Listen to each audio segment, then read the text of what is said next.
United States of America and our nation's colors. Here to perform the national anthem, please welcome vocal harmonies.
Vocal harmonies.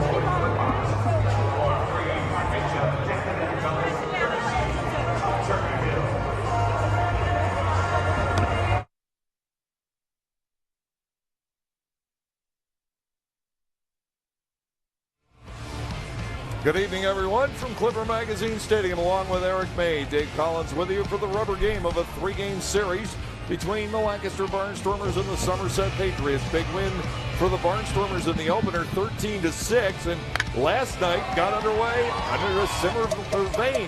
Blake Galen with a two-run home run in the first, a pretty respectable home run. But Somerset took over in the top half of the fifth. An RBI single by Julio Bourbon. Andy Chavez having a big series. This two-run double put the Patriots into the lead, and then there was this home run from Kyle Roller. Clang off the light rack in right field. An absolute monster of a home run. It looked like Somerset put that game out of reach, but until this double play ball off the bat of Anderson De La Rosa entered it, the Barnstormers were in business. They had the tying run at the plate in the bottom of the ninth, but they fell 7-3. You get a look at the starting lineup for the Somerset Patriots this evening. Keep an eye on Roller. He's in the number 7 spot in the batting order. He hasn't done a whole lot this year, but when he's done it, it's been impressive. He has two of the longest home runs out of this ballpark here in 2018. You get a look at the Barnstormers, and that is actually not the defense here this evening for the Barnstormers. Vladimir Frias getting a rare night off. Garcia will play short, and Tyler Portnick has to start at second base this evening. On the mound is Tommy Shirley, a left-hander from North Huntington, Pennsylvania, 6 feet 5 inches tall, and a guy who has done a reasonable job for the Barnstormers here the past couple of years. He is 6-6 in a Lancaster uniform, but he has had trouble with Somerset and trying to end his woes against the Patriots here tonight. He has faced Somerset more than he has faced any other team. He is 0-3 against the Patriots with a career earned run average just shy of 10. I'm told he's made a couple of adjustments to his mechanics tonight. We'll see how it takes place here this evening. Here is Julio Bourbon, the center fielder, leading off, and Shirley's first pitch is a strike, is called by Joe Del Balso. Well, hopefully he can get some of those kinks ironed out, because that would be a big boost for him, and it would guarantee them the Barnstormers are winning this series. Swing and a miss. It's 0-2. What Shirley needs to do is just keep attacking. Get confident and attack, because when he does that, when he gets in that mode, and we've seen it, he can be very, very good. It's when he starts to nibble that things go wrong. Ground ball just foul outside third. Bourbon nearly snuck that one down the line. 2 strikes continuing on the leadoff batter and center fielder for the Patriots, having a pretty good year. And really, a number of Patriots have really started to kind of get dialed in offensively. So if he can come up with a good outing here tonight, shut them down. Rolled on the left side, it'll get into the hole off the glove of Garcia. Would not have had a play anyway, and a leadoff single for Bourbon. Runner on, and that was just good 2-strike hitting. 2 swings in a row by Bourbon, punching the ball on the left side. Coronado not able to react to that, and into the hole went the shortstop Garcia. Even if he gets there, there's absolutely no shot at a play. Andy Chavez, the right fielder, coming in. Chavez has been the master of the 5th inning in this series. He's driven in 6 runs in the 5th inning in the first 2 games. Well, Shirley has an immediate challenge. Bourbon, the base runner. He has stolen 12 and been caught twice. Tommy to the plate. He is inside to Chavez. Ball 1, no strikes. And this, to some extent, is what Somerset has done to Tommy the last couple of years. He gets ahead and counts. That's not the issue. But getting them retired with 2 strikes has been the problem. And now to Chavez to the outside corner. It is 1-1. Yeah, Chavez is having a great series. 4 for 9 with a home run. Of course, that one was a grand slam. He's swinging the bat well right now.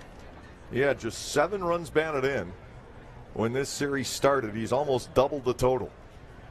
To the plate, he shows bunt and then draws ball 2 on a breaking pitch. 2 balls, 1 strike. Barnstormers are 2 up in the Freedom Division, and Somerset is 2 up in the Liberty Division. Sugarland playing Long Island again tonight. They've got the rubber game of their 3-game series. Both divisional races in the balance with just about 2 weeks to go. Ball 3 is outside, and it's now 3-1. Trouble brewing in the top half of the first inning. Shirley has been close on this at-bat to Chavez. The 3-1 is off the plate. Ball 4. You've got runners at first and second with nobody out after he had the leadoff batter 0-2. Well, that was just good. You mentioned it. Just good piece of hitting by Bourbon, fouling off a couple of pitches. Yeah, that's wide. Alfredo Rodriguez, the shortstop, coming to the plate. Not your prototypical number 3 hitter, but Rodriguez having a good series here. It's his 2nd consecutive game in the number 3 slot. He is 3 for 7 with a double and a walk the first couple of ball games. He'll take a first pitch fastball for a strike. It's 0-1. Craig Massey, a left-handed batter on deck. He is the 3rd baseman for the Somerset Patriots. Danny Dorn, a left-handed hitting first baseman, sitting out tonight after batting cleanup the first 2 games. 0-1. Runners take off. The pitch is chopped foul up the third base side. Bourbon back to second. Chavez will retreat to first base. Glenn Barker shovels the baseball off the playing surface. Yeah, you said of his career numbers, against Somerset are not pretty. And second time he's faced him now this season, went 4 2/3 back on May 31st, gave up 5 runs. That was the game the Barnstormers rallied with the pair of 3-run innings late to win it 6-5. 0-2 to Alfredo Rodriguez. This time the runners hold their ground, and that's lined toward the middle and a base hit into center field. Bourbon is going to be held at third as Sanford fires in, albeit offline. They're loaded now for Massey. Yeah, Bourbon had to hold up at first. He didn't know if Bortnick was going to get to it or not, so didn't want to drift too far off the base in case he did catch it. But, boy, Somerset coming out swinging here in the first inning. Another 0-2 base hit. Yeah. So Shirley is attacking, but can't put the Patriots away with 2 strikes in the count. Now you've got Craig Massey batting with the bases loaded, nobody out. You run the risk of the big inning. Massey at .329, no home runs, 12 runs batted in. Shirley needs to start getting some outs. Here's his first pitch to Massey. That's drilled in there for a strike called. It's 0-1. Well, the Barnstormers need something positive to break here in the top of the first inning. You don't need to get out of this scoreless, but you do need to limit the damage right now. 0-1, and that's wrapped up the middle. So he's ahead of another batter, a base hit, and one run will score. They just keep marching around the bases. Shirley has been ahead of all three hitters that have come up with base hits here in the opening inning, and now Yovan Gonzalez will bat with the bases loaded, and still nobody out.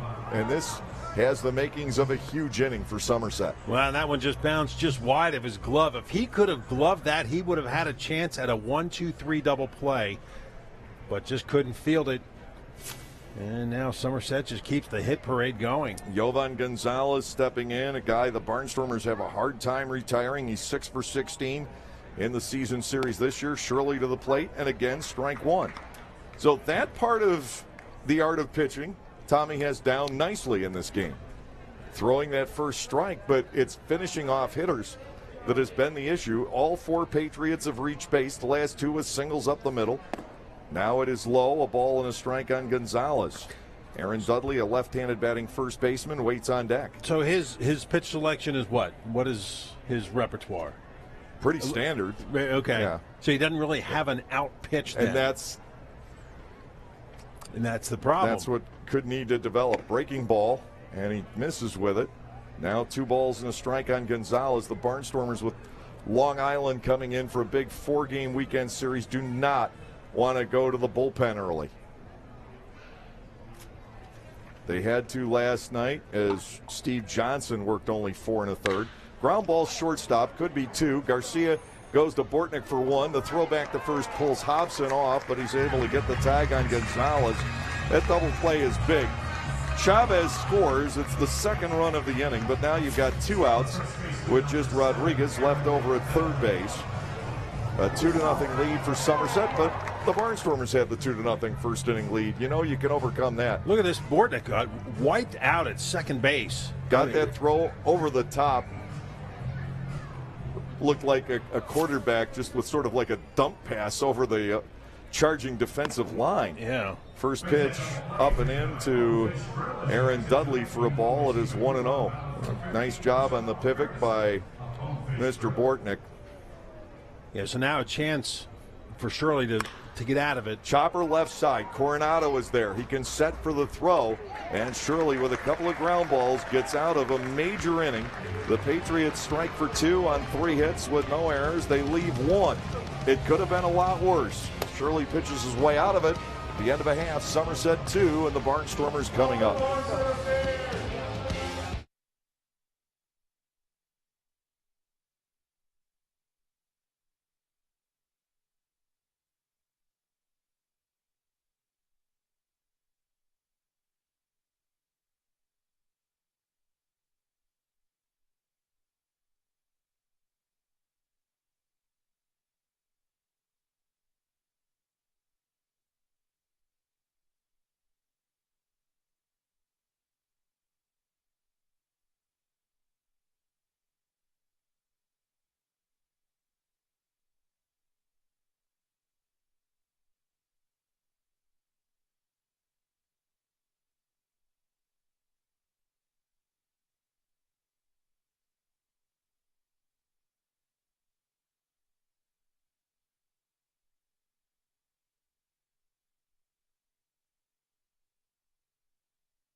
You get the lineup tonight for the Lancaster Barnstormers, and they already have to come back from an early hole.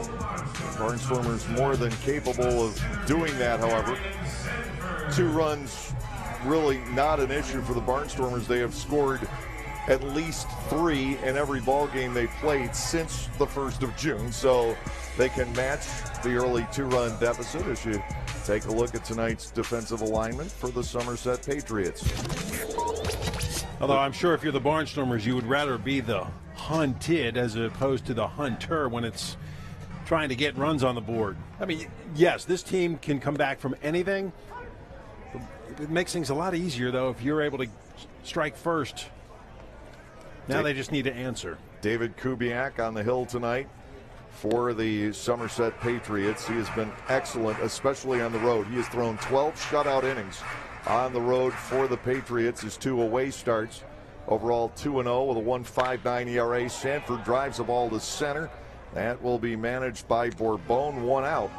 And Blake Galen stepping in. Galen, the DH, is on an unbelievable roll. As you look at a very easy play for Bourbon on the leadoff hitter. Galen has 8 home runs and 21 runs batted in the last 14 games. Leads the league with 11 home runs, 46 runs batted in. As you get a look at Kubiak, 1.59 ERA coming into tonight for this right-hander.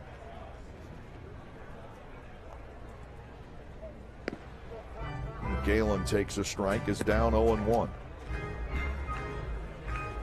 The Barnstormers need, at some point here, I think, a really big start.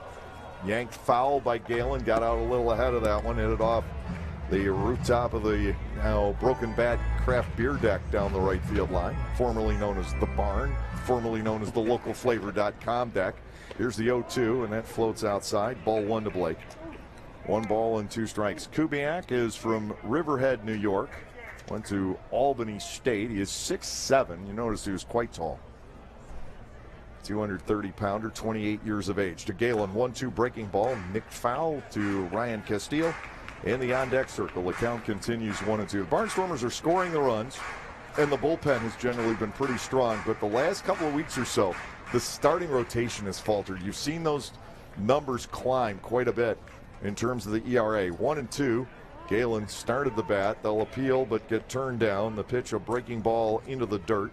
Blake is batting 2-2. Castile on deck, and then Casey Hobson. Once again, he is just putting up some unbelievable numbers, but his time going against Galen as far as maybe getting that call up. 2-2 inside the bag at third, down the line. Great piece of hitting there, and a long way to go for Justin Pacioli to catch up to that one. He had trouble digging it up. Galen will round second and hold on. That's only his 5th double of the season. Galen with 2 bases to get the Barnstormers underway. They gave him that left field line. You know, Blake is known as such a pull hitter in this ballpark, but he can be magical with the bat. He can go the other way when he makes up his mind to it. I don't think you should ever put a shift on against Galen. They challenge him, and he can do that. That, by the way, is the Barnstormers' first 10-game hitting streak of the year. Ryan Castile steps in, and he hits a ground ball toward the middle. A long way to go. Rodriguez will get there but have no play. They'll throw behind Galen at third, but Blake was stapled to the bag. Castile with an infield base hit. Now you've got Casey Hobson stepping in with runners at the corners, 1 out. And you're just looking for that moment when Casey figures it out this year. Yeah. That gave Castile so much room up the middle. Rodriguez needed forever to get there. And I tell you what, don't overlook that, because if Rodriguez doesn't get that, Galen scores, because that thing was dying as it got to the outfield grass, and Bourbon would have had no play on Galen whatsoever.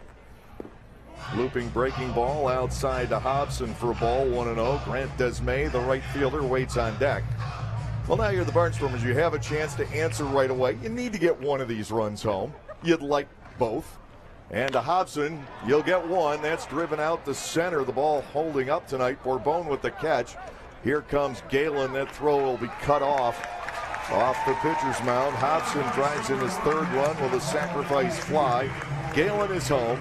And now Grant Desmay bats with 2 outs, and Castile left at first base. Did that deceive you? Because when I left the bat, I thought it was going to go a lot deeper in the outfield. It's either the ball's not carrying tonight or he mishit that. We talked about Casey's timing being off, and it definitely is. He's only hitting the ball really hard when he's out ahead of it, pulling it foul. He's hit a couple of balls to straightaway center that have actually come off the label of the bat. A couple have been caught by the shortstop that I thought had a chance to bloop into center field, and they haven't gone past the infielders. To Desmay, a ball, 1-0. Grant hitless last night. He did draw one of the walks in the 9th inning. You're right, though. We're just waiting for Hobson to unleash. The 1-ball pitch to Desmay, elevated foul to the right, now to play. It's 1-1. Lancaster gets a run back. And it will happen with Hobson, and we've seen what this guy can do. I mean, last year was not a mirage. That was the real deal. And again, once he really gets settled in, it's going to be a nice addition to the left side of the plate. A ball and a strike to Desmay. Kubiak delivers low. We get the 2-1. Trayvon Robinson, the left fielder, due next. And this is a guy that could benefit if Hobson, or when Hobson starts to pick it up, because they're going to be much more selective. Well, Hobson will benefit with Desmay. Grant now gets ball 3-1. The national media has started to pick up on Grant's story. He had one interview today, another one Tuesday scheduled while we're in Houston. Quite a story. It is. Here's the 3-1 pitch. Ground ball to the shortstop. Rodriguez can go the short route to second. That will end the inning. Lancaster does get one run back on a couple of base hits. Blake Galen doesn't drive in a run, but he does score one. And at the end of an inning, 2-1 Patriots.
Get a view from inside the truck and what is viewed by the guys who really do all the work on our telecasts.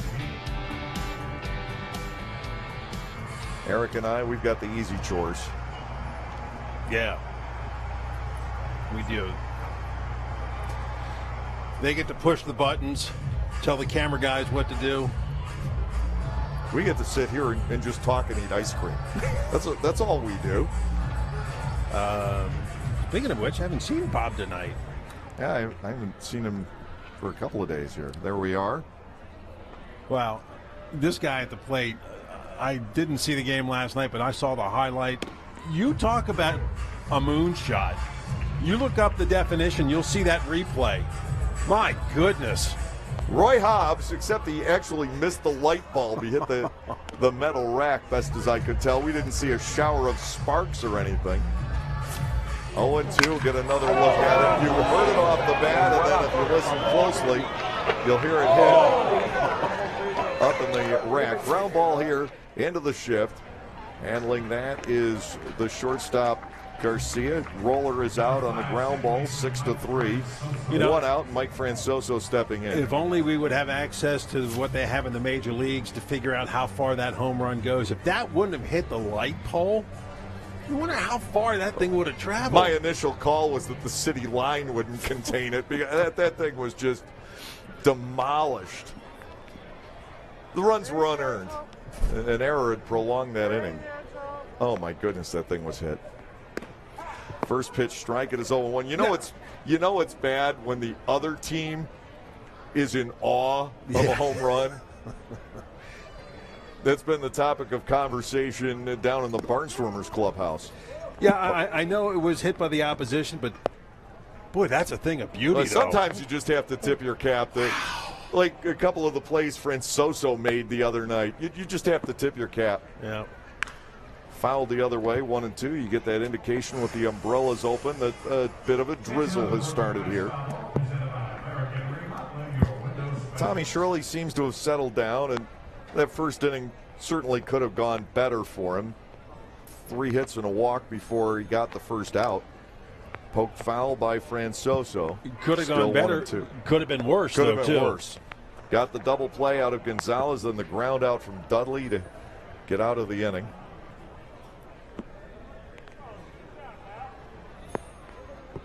I was trying to find that silver lining. 1-2, breaking ball off the outside corner.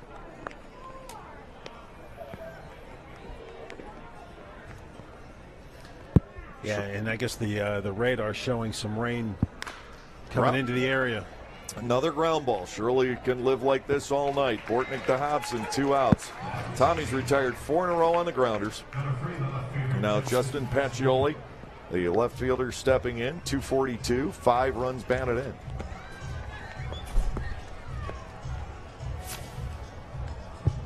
Shirley came out of the Houston organization. A little bit of time with Detroit.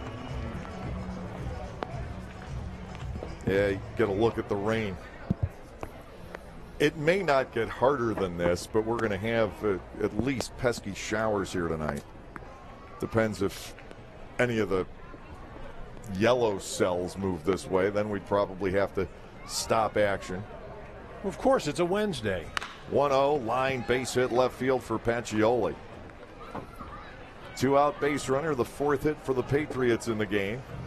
And Pedro Bourbon stepping in. He reached on an infield base hit off Garcia's glove at short, first time up.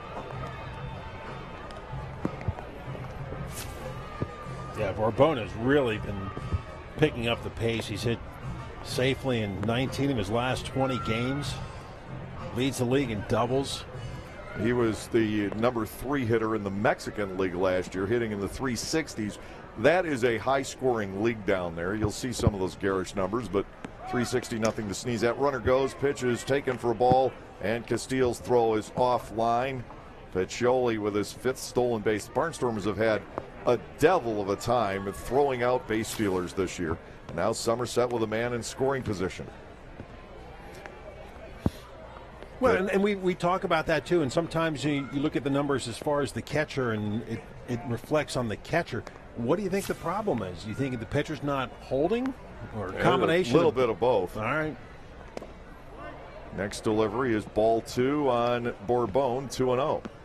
Well, he's trying to extend the lead back to 2 for the Patriots. Pacioli runs very well. Just his 5th stolen base this year, but he was in the top 5 in the circuit a year ago.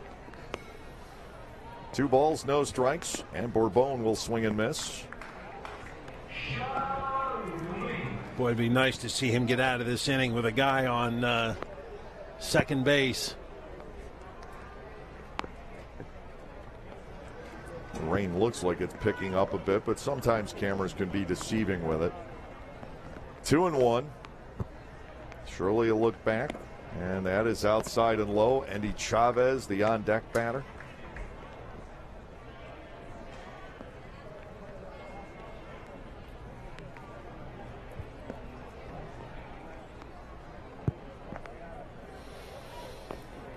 Find that out pitch.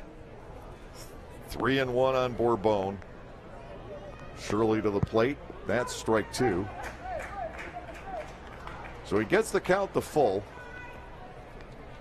Trying to get out of the inning. He does have the open base, but then you have to contend with the 40-year-old, longtime major leaguer Andy Chavez in the on-deck circle.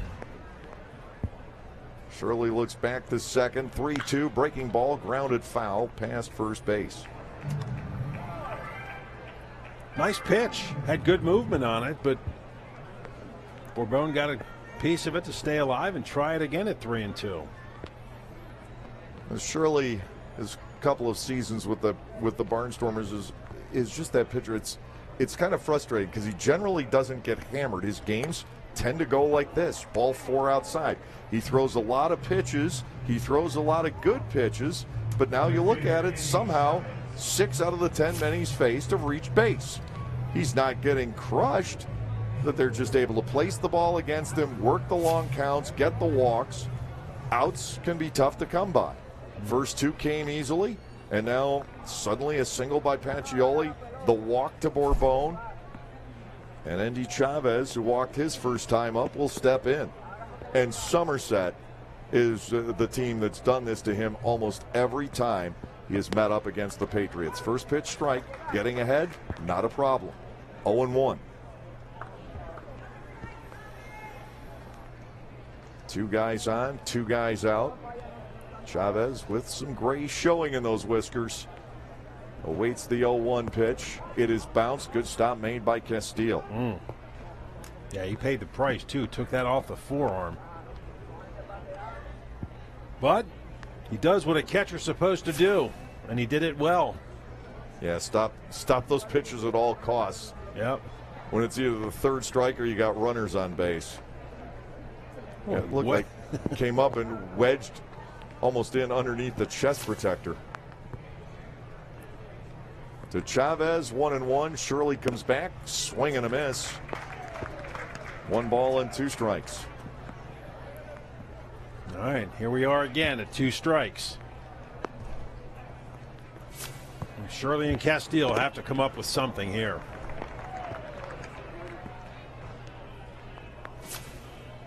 Big batter, 1-2. He got him, a swing and a miss. First strikeout for Shirley in the ball game. He's able to escape the 2-out jam in the second inning. 1 hit and 2 left for the Patriots. We're at the end of 2 with the score. The Patriots 2 or at the end of 1.5. Patriots 2, Barnstormers 1.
One ball, 1 strike to Trayvon Robinson as we open up the bottom of the second inning. The Barnstormers within easy reach of David Kubiak and the Somerset Patriots. Robinson flashes the ball, slip past, inside and low. 2 balls and a strike. David Kubiak is a guy who's done well here in the Atlantic League, was never really scouted heavily. He's pitched a little bit in affiliated ball. Liner out the left, maybe the hardest hit ball of the night, but an out for Kubiak. Robinson lines the left. Nate Coronado will step in. Coronado with a pair of home runs, the first game of the series. It's a good swing, a good approach for Robinson. He just found Pacioli out in left field. Solid line drive. But Kubiak spent part of a season in the Tampa Bay organization in 2011, and his contract was purchased for a brief stay with Trenton away from the Atlantic League back in 16. He was with Bridgeport at the time. Breaking ball hooks in for a strike on Coronado. It's 0-1. 6'7" right-hander comes back and finds the inside corner. Quickly, it's 0-2. He was 5-10 for Somerset last year, a 3.83 ERA. Overall, he's 14-14 in this league. Coronado batting 1-2. Tyler Bortnick, the second baseman, on deck. Well, he's a fast worker on the mound as well. Off the end of the bat, slowly chopped toward Rodriguez. Still a pretty easy play. Low throw handled by Dudley. 2 up and 2 down in the Lancaster second. Bortnick will come in. Almost a little bit too much time for Rodriguez to hold on to the ball, and a nice dig by Dudley.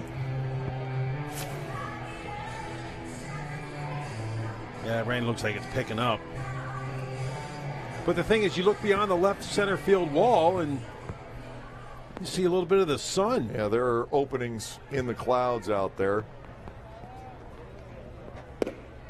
I think it's going to be more of a night of nuisance rain than anything else. It's just the way it looks on the radar and the future cast. You can see the breaks in the clouds out to our west. Outside to Bortnick, a ball and a strike. All the runs coming across the plate in the first inning.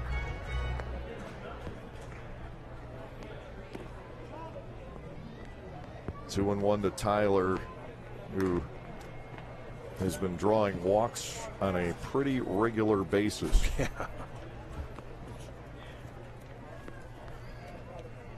Kubiak to the plate. A second strike, it's 2-2. Bortnick has drawn 13 walks in his last 15 games, of which he's batted, and 26 on the year. 2-2 to the Lancaster second baseman. Kubiak back to the plate. That's strike 3 called. Bortnick goes down looking. It's a 1-2-3 inning for Kubiak. His first strikeout. Polishes off the Barnstormers in the second, and at the end of 2, 2-1 Somerset.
Twisting the rain away.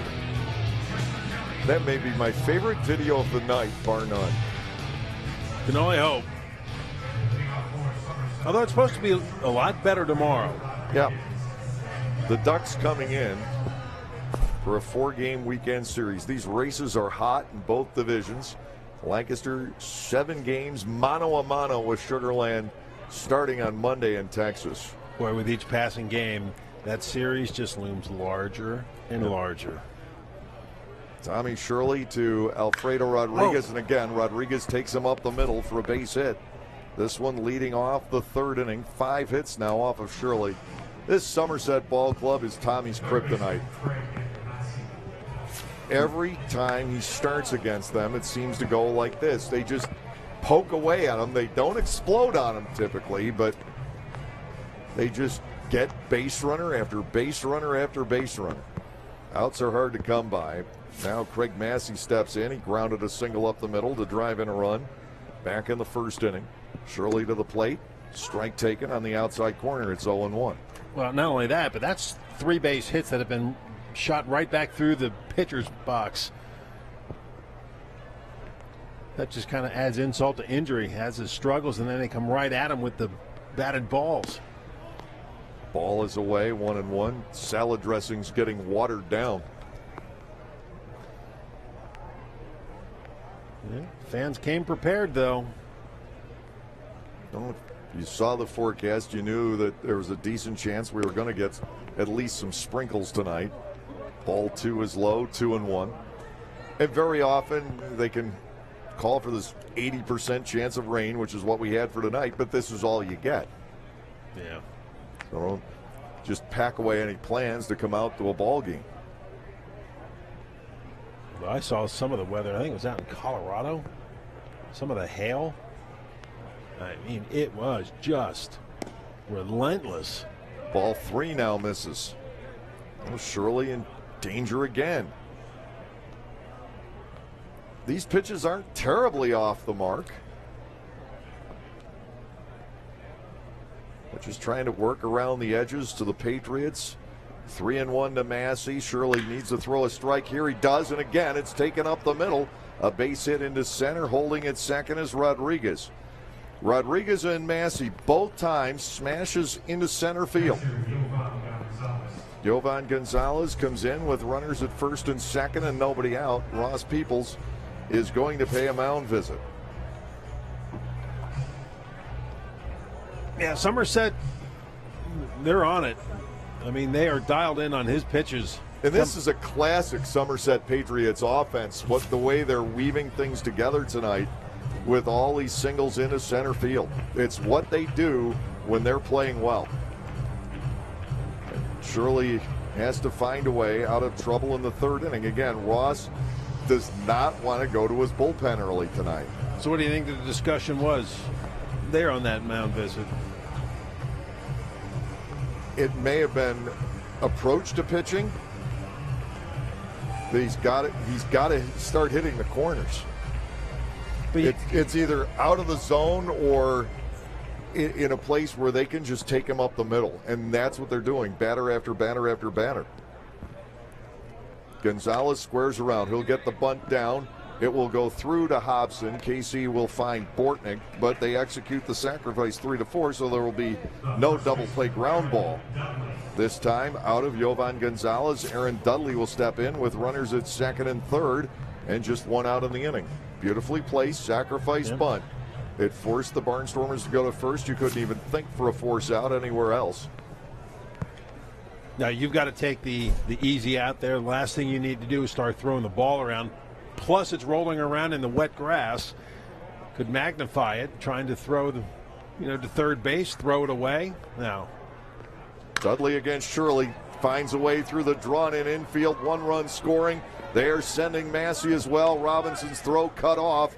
A 2-run single, and that's the price you pay for drawing the infield in this early. If Garcia's back at normal depth, I think he has a play on that. Instead, a 2-run single. It's 4-1, and Kyle Roller stepping in. They're just finding holes with ground balls. Yeah. It's a perfectly tailored offense for Somerset tonight. They don't need Kyle Roller hitting a ball off the light towers. Just a nice piece of hitting by Dudley, too. Went with the pitch, took it to the opposite field. But that's what they're able to do. And now the pitch to Roller breaks to the inside corner. Strike one called. Single up the middle, perfectly placed sacrifice bunt, and a ball just punched through the left side of a drawn-in infield. It's very well designed offense. Swing and a miss here. Roller trails 0-2. 1 out in the inning. 2 runs are home. The Patriots' lead has grown to 3. The Barnstormers will need to come back against Kubiak, who has been very tough this year. No balls, 2 strikes. Roller swings and misses. Second punch out for Tommy Shirley. 2 are gone, and the second baseman, Mike Francoso, will come to the plate. Francoso grounded out 4-3 back in the second inning. Would have been nice to get Roller to swing over top of one and maybe ground into a double play and end this inning. You don't want to risk that against a guy like Roller, though. To Francoso, the first pitch misses. It is ball one. 3 singles this inning, 7 base hits for Somerset in the game. They have all been singles. They're not rocking anything, but they don't have to. Ball 2 missing low, 2 balls and no strikes. It's all about finding the holes.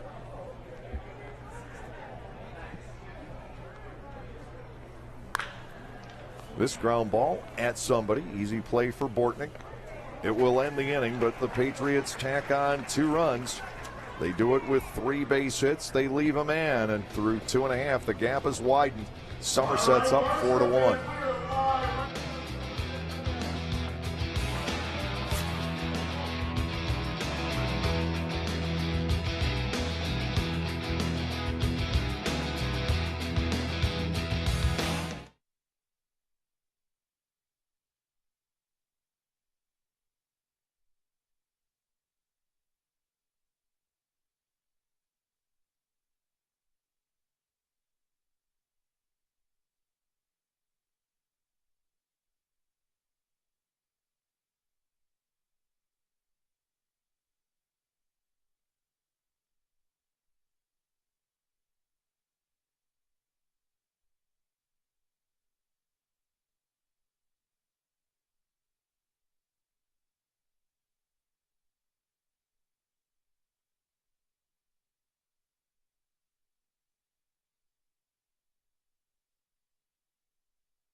It is raining at Clipper Magazine Stadium, but I don't think it's ever going to rain hard enough to contemplate bringing play to a halt tonight. The Barnstormers facing a 3-run deficit. The sky doesn't give that impression that it's going to open up and just dump a gully washer at any point. Now that you said that. Well, we're down by 3 runs in the if it's going to do it. Do it now. Do it now. Outside for a ball to Garcia, 1-0. But I hate to say it, with this pennant race on, we're going to wait a long time to call a game this evening. One way or the other. Fouled out of play. Garcia will bat at 1-1. Carlos, after a red-hot start, has cooled off a bit. He's just 1 out of his last 14. He had been hitting .361 prior to that. You can't expect somebody who's playing only part of the time to keep those lofty numbers up. Kubiak back with the 1-1, a second strike over at the knees, 1-2.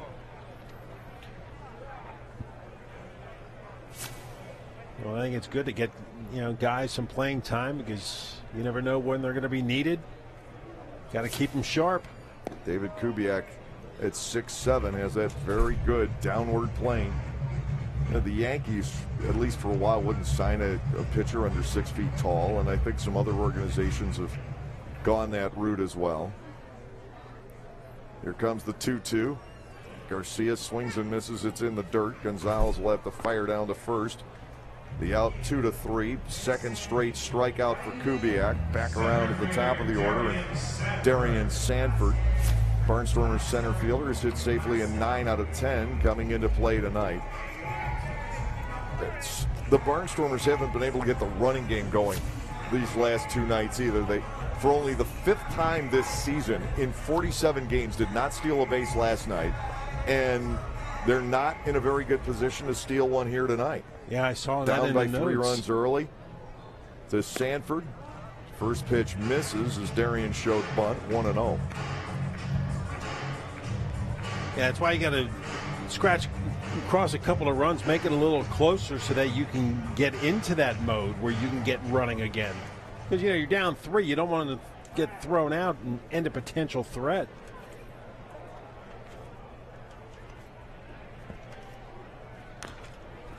Chopped foul. It's a ball and a strike. You now have to go back to June 8th against the Road Warriors to find the last game where the Barnstormers starting pitcher did not give up at least 3 runs. And that, it's starting to become a little bit problematic. After a great start, remember the 12-game winning streak, the starting pitchers won 11 games in a row, and they weren't giving up anything. And then 3-4 weeks ago, the tide turned, and now it's really tough for the Barnstormers starters to get through 6 innings without getting nicked, and very often it's just 1 inning. Well, hopefully, I mean, you're going to face this throughout, the course of a long season. Let's just hope this doesn't continue or lingers. Here's a 2-2. Sanford takes ball 3, high and inside.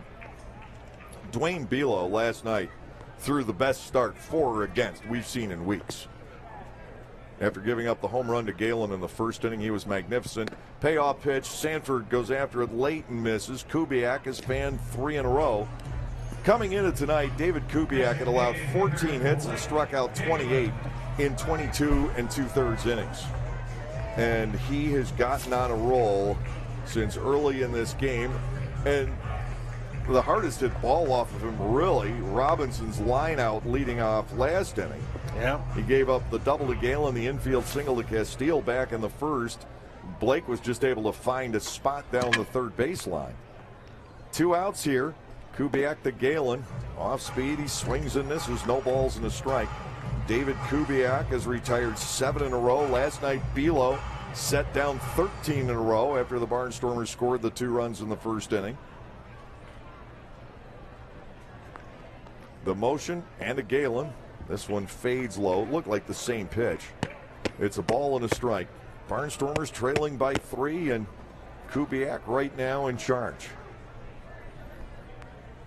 Here's the 1-1 to Galen. Swing and a miss. The high fastball. Make it 1 ball and 2 strikes. Right now, David Kubiak working with a 3-run lead. He is dominating. Yeah, he's showing great command, using the entire strike zone. But well, you thought 2 games ago when Lancaster erupted for 13 runs, thinking maybe this is the game they snapped out. And 1-2, driven foul by Galen. He was well out ahead of it. Turn the corner. And then they come out last night, 2 runs in the first inning. You're thinking, great, here comes some momentum. And then Bilo just slams the door on him. They just got shut down by Bilo last night. Kubiak pitching a more dominating game in a sense. Outside, 2-2. But when you're just getting out after out on contact, throwing 10, 11 pitch innings, which is what Bilo did after the first last night, that can be an even better ball game. 2-2 on Galen. Kubiak's next pitch is hit off the label of the bat and lobbed out to right. Easy play for Chavez. A 1-2-3 inning. Down go the Barnstormers in the third. Somerset in control. It's 4-1.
Well, the Barnstormers trail by 3. Sugarland leads 2-1. They're in the bottom of the 5th at Bethpage Ballpark, and something's got to change tonight, or Lancaster's lead would be down to just 1 game in this Freedom Division race.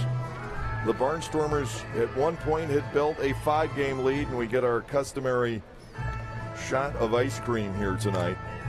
The lead has not been as little as one game since all the way back on May 19th, and the Barnstormers have had sole possession of first place since the winning the first game of the doubleheader against Somerset back on May 12th. The second game got rained out.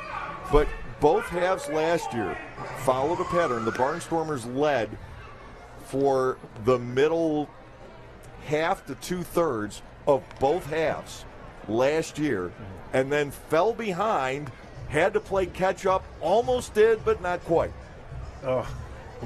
And you just don't want to go along that same course again. We've got 2 weeks left. 2 weeks from tomorrow, the first half comes to a close. Here is Justin Pacioli. He's singled back in the second inning. One of the many ground ball base hits off of Tommy Shirley tonight. He's given up 7 hits. They're all singles. Here are the first 3 innings to Pacioli. It is low, ball 1. Shirley has been trying to work the edges of the zone, and he's just not there. When he gets a little too much of the plate, he gives up the singles. The 1-0 pitch upstairs, and it's 2-0. Well, and the thing is, with the troubles he has had against Somerset, you're always looking to try something new. 3-0. But, yeah, it's amazing how one team can have your number, and then you can have just the opposite against another team. 3-1 to Pacioli.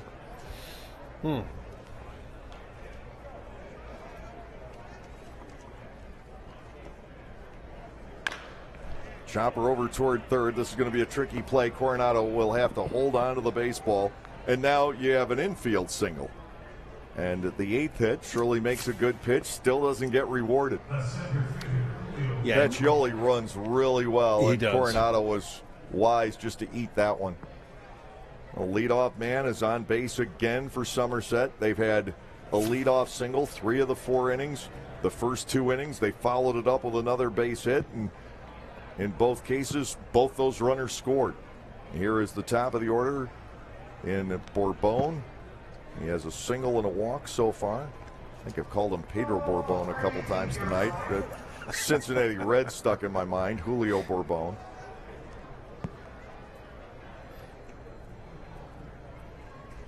Pacioli inches off first base, and he's going to get a throw from Shirley.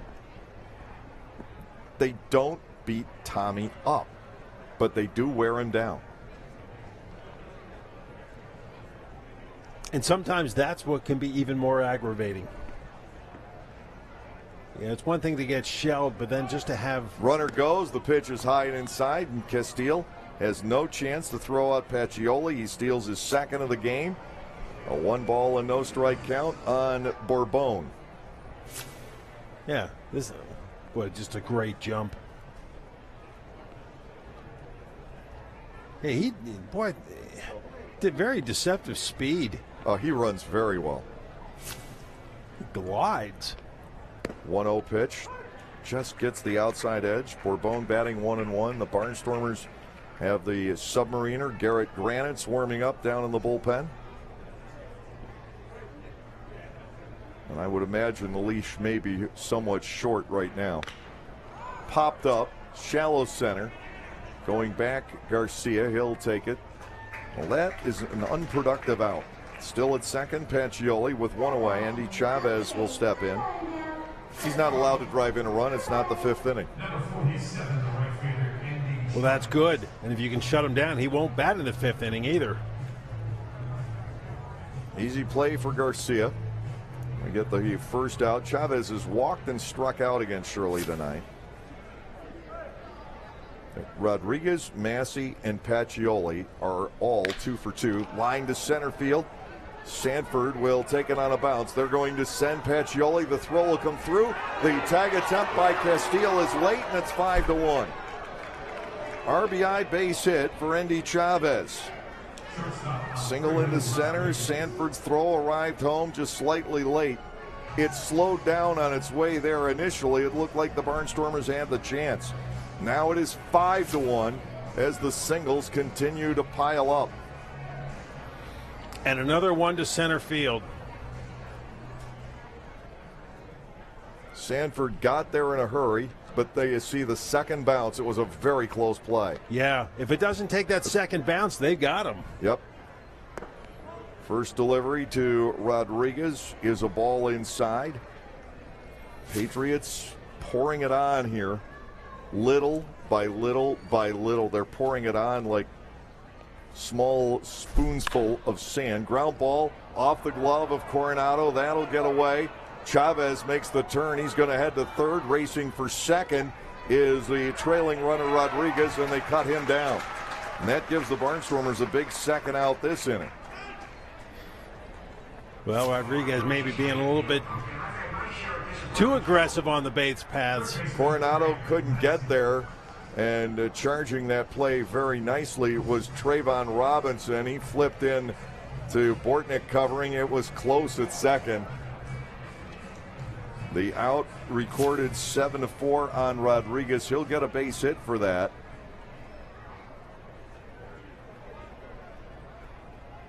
Runner at third, Chavez. Here's Craig Massey, who's 2 for 2. Foul ball back the other way. 10 singles in 3 2/3 innings. He may have gotten in there. Yeah, it looked like the initial tag missed him and then got him up on the elbow, but not until after he reached the base. 1-1. The count on Massey. His 2 singles are up the middle. Now the Barnstormers trailing by 4. Shirley to the plate, swing and a miss there. A ball and 2 strikes. The first 4 batters for Somerset here have all scored tonight. I hate to say it. If he touched the arm, it was with the string of a glove. Yeah. Swung on and missed. Well, there is strikeout number 3 for Shirley, but it is another run and 3 more hits for the Somerset Patriots. Death by 1,000 cuts here tonight, and it's 5-1 Somerset through 3.5.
David Kubiak working now with a 4-run lead as we go to the bottom of the 4th inning tonight at Clipper Magazine Stadium, and I don't think we're going to get rescued by the weather. Well, the Barnstormers will have to take it upon themselves to put together some kind of a barrage. There's still plenty of time left, and one thing the Barnstormers do know, and this is over the course of this year, they are confident they can get to Somerset's bullpen. They've done it quite a bit this year. The question is, how soon do you get Kubiak out of there? Ball is outside and low on a breaking pitch, 1-0. Well, right now it's not soon enough. And to Castile, he comes back with another breaking ball and misses, 2-0. Every deep count you can force, every base hit or walk you can pick up, you've got a better chance at getting him out of the ball game before he can go 7. There's a strike. It is 2-1.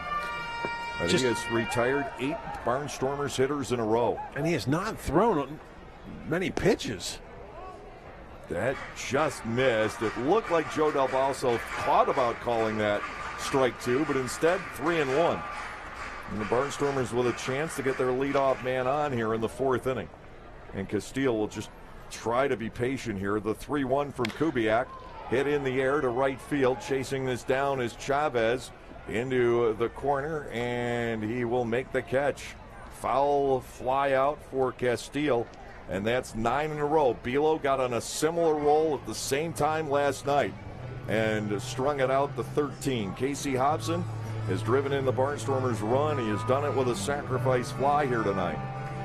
Now, obviously, Kubiak was taking notes on Bilo and his approach last night, and he's using the same thing. And the outs have been a mixture. Just one ground ball, so not quite the same mixture we saw last night. Hobson smashes that into right field. He's got a 1-out single. Casey looking better tonight than he has, and that is promising. A 1-out runner. Grant Desmay will step in. He hit into a fielder's choice his first time up. Solid base hit by Hobson. Starting to turn the corner. And once he gets around that corner, look out Atlantic League, because he is going to glue the middle of this batting order together. And I'm not sure how you're going to work through this lineup once Hobson gets it going. Yeah, if we can just get the offense and the pitching to go together as one.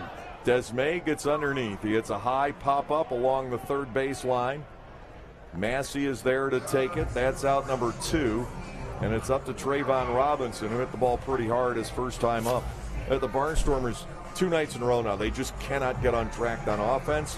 And I'm not concerned about this offense at all. I'm just not. This lineup's too good. I'm beginning to be concerned about the starting pitching, and I say that because that was the Achilles heel last year. I've talked to Ross about it. The starting pitchers for the season last year ended up with an ERA of about 5.3. It's been a lot better than that this year, except for these past couple of weeks. Strike called on the outside corner to Robinson, 0-1. Any lineup's going to run into a pitcher that'll shut him down, and we've seen that last night and maybe again here this evening as Kubiak snaps one off into the dirt. The Barnstormers, can they come back in this game? Yes, because they've done it to Somerset a couple of times this year already. They know they can hit Somerset's bullpen. But the starting pitchers, we've got to, at some point here, get that really, really good start. Brooks Hall gave us a pretty good one against Long Island. He gave up just 2 earned runs in 7 innings. Those are the kinds of starts we need a few more. We have had just this series alone, Reed 5 runs in 6 innings. Johnson 4 runs in 4 1/3. Shirley's given up 5 runs in 4 innings tonight. Yeah, and ball 3 is low. It is 3 balls and a strike. We know these guys can all be good. We've seen it. It's just a shame it gets magnified because it's getting towards the tail end of the first half of the season. It's getting down to the end. Now, Hall and Albaladejo both gave the Barnstormers quality starts at Long Island, not dominant starts. Robinson taps a foul, 3-2. Hobson will be going with the next pitch.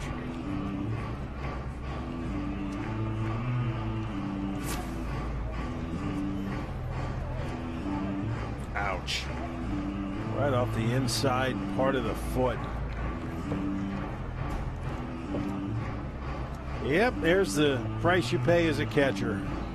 At the last time that the Barnstormers starting pitcher has gone 5 or more innings and not allowed 2 runs was Albaladejo's shutout against Southern Maryland June 2 in the first game of a doubleheader. To Robinson, the payoff pitch. He swings and misses at the breaking ball. That is strikeout number 4 for David Kubiak. 1 hit and 1 man left on base. Somerset leads it 5-1.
Somerset Patriots have built a 5-1 lead, and they have done it slowly and steadily over the course of tonight's ball game. Those 10 hits you see, they're all singles, and most of them have been ground ball singles. There have been maybe 3 line drives to the outfield, but we've had ground balls of almost every variety for base hits off of this man, Tommy Shirley, here tonight.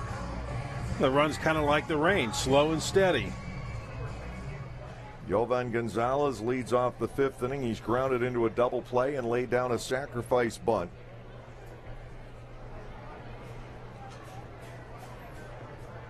Shirley into the windup. The pitch, it's high, ball 1 and no strikes.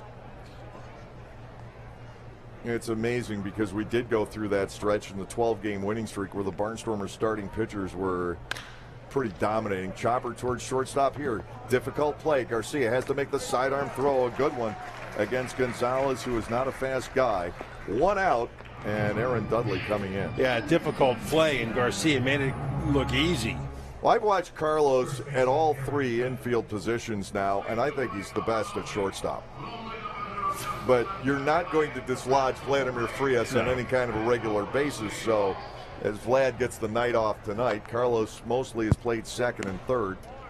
He's not comfortable at third base. He can play there, but that needs some work. Second base, he's all right. I think he's a very good shortstop. 0-1. Shirley back to Dudley. That's line towards short, and that one did some crazy things. And just as I've raved about Garcia at short, he lets that get away. That ball was slicing back toward him, and got inside his glove. And it's going down as a base hit here. That ball knocked down off his glove, and it will be a base hit. Yeah, it hit the dirt and then just kind of turned left in towards him. Yeah. Yeah, I think it's 1 out, 1 on.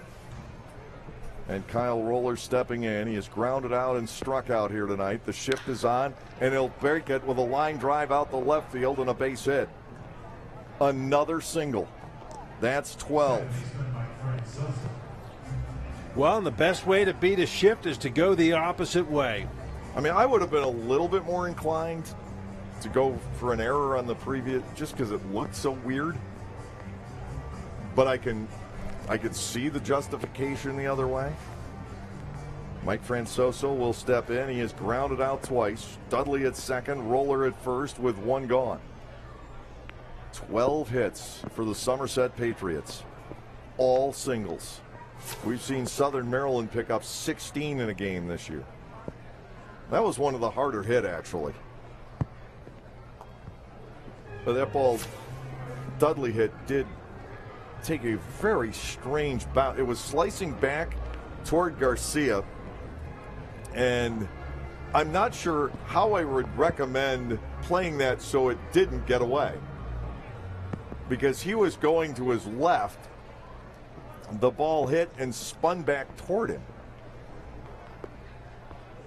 Yeah, I don't know if if your eyesight's good enough to pick up the rotation of that ball as it's being hit to you. 1 strike, the count on Francoso. Again, 2 men on for Somerset. They have had 14 base runners in 4 1/3 innings. The 0-1 pitch fouled the other way, a quick second strike. Patriots leading 5-1 and threatening for more. Somerset won last night 7-3 after the Barnstormers pulled away in the series opener.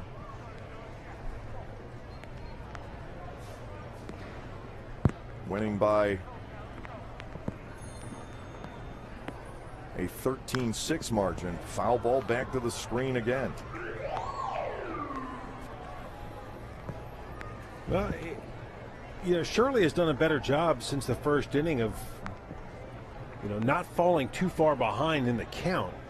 But again, it all goes back to getting that out pitch, whether it's a strikeout or getting him to. A ball is low. Put it into play where they can make a play and get out of the inning.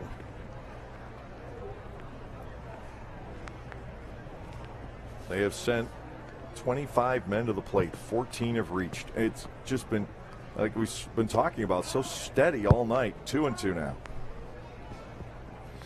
And I think we're going to see Granites fairly soon. Warming up for the second time. This is reminiscent of New Britain and what they were doing in that last series, too. 2 balls, 2 strikes with an out. That's sizzled, and that is a fair ball down the right field line.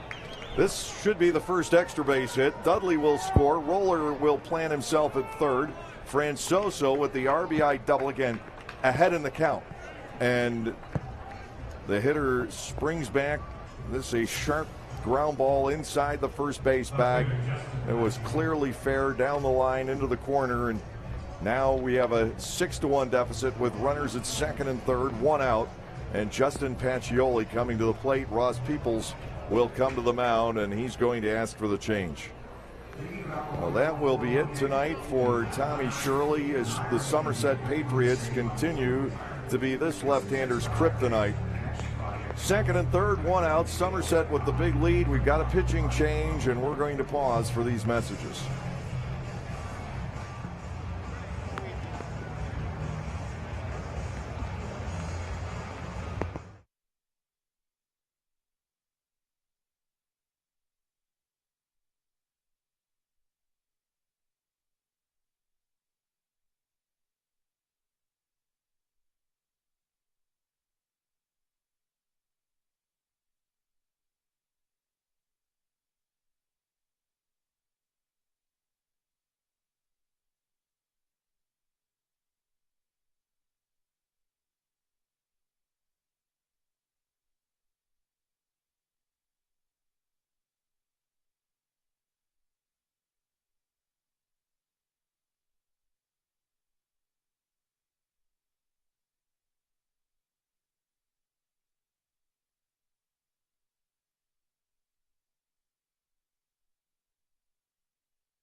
Lights on here at Clipper Magazine Stadium. The rain falling, but not hard enough, and skies are breaking up. There you see the last base hit of the 13 off the starter Tommy Shirley tonight. RBI double by Mike Francoso. Somerset has piled it on here. Justin Pacioli is going to face the submarine throwing Garrett Granites. And again, the Barnstormers will bring the infield in, second and third with 1 man out. Lancaster trying to stop the bleeding. Granites to the plate, and he hits Pacioli. That will load him up for the left-handers at the top of the order. 27 batters now for the Patriots tonight. 16 have reached base. That had to hurt. Yeah. It got him in the shin. Well, the silver lining here is you can't steal a base at least. Pacioli able to walk it off. He's down to first base. Julio Bourbon, the batter, he has singled, walked, and popped the short. But imagine that the on-base percentage technically tonight for the Somerset Patriots is pretty ridiculous. You say it's got to be through the roof. Yeah, it is. If I'm doing this correctly, 615. 16 out of 27, but you take the sacrifice out. So it's 16 for 26. 615. Chopper toward third. Up for it goes Coronado. Can he get it in time for a force out? Yes. Barely. That'll be 5 unassisted, but a run will score. Roller is home. The force out on Francoso at third and give Bourbon an RBI. 2 outs with men at first and second. 7th run charged to Shirley tonight. Andy Chavez, oh no, he's up in the 5th inning again. I mean, it's bad enough already. It's 7-1. You got a guy who's driven in 6 runs in the 5th inning in this series with 2 on and 2 out. Granites ready to go. Chavez steps out of the way. Ball 1. Alfredo Rodriguez on deck. He's 3 for 3 tonight. No multi-run base hits in all of this. It's just so many hits that they pile up, and the Patriots score runs by and large 1 at a time. Oh, I take that back. Dudley singled in 2 with the run in infield back in the 3rd. 1 ball, 1 strike.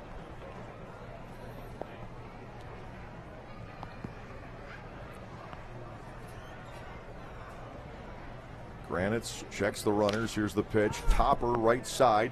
Granites can't get there. Charging the play is Bortnick, and he can't get the throw to first in time. Infield single for Chavez. I'll tell you, their base hits have been loud. They've been soft. They just keep coming.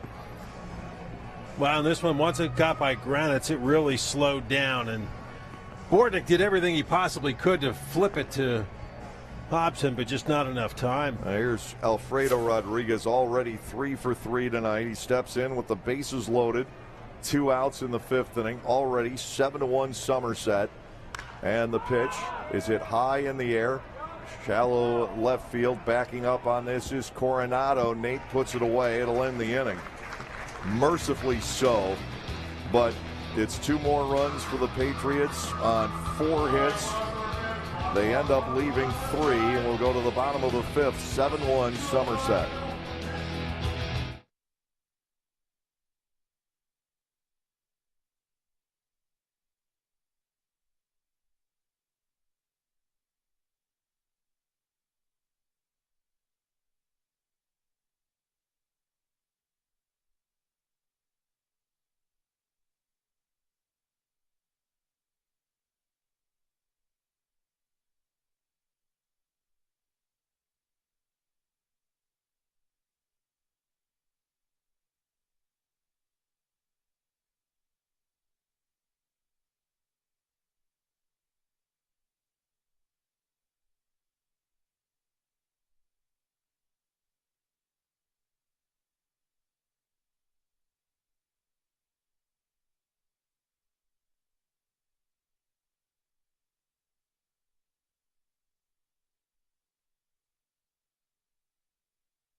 As we have the chicken toss here at Clipper Magazine Stadium. I'm not sure if I've seen one go in yet. Yeah. Lady just hit one. Ah, very good. Mound work, meanwhile, is necessary tonight as we've had the intermittent showers since about the 1st inning.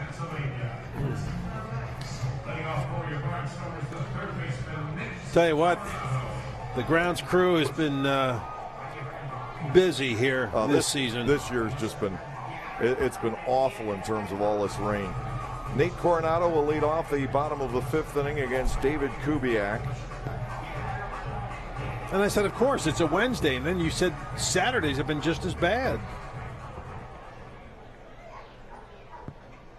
Kubiak to Coronado. That is inside for a ball, 1-0. Bortnick and Garcia will follow. Kubiak working on a 3-hitter. He delivers inside and low for a 2-0 count. It's not out of reach. We've seen the Barnstormers rally against Somerset this season, but it's got to get started. Here's a 2-0 pitch to the outside edge, 2-1. Well, and it's got to get started with the leadoff guy in the inning, too. Get that first guy on, and breaking ball for a 2nd strike. But just like Bilo last night, Kubiak is throwing his entire assortment for strikes. Yeah. They got relievers stretching out down there. Not sure who that is. 2-2. Ground ball left side. Going for it is Massey. He'll cut it off and gun down Coronado. Out number 1. Nate Coronado has grounded out twice tonight. He's the only guy who has. in the Barnstormers lineup. Tyler Borton will step in. He struck out looking his first time up.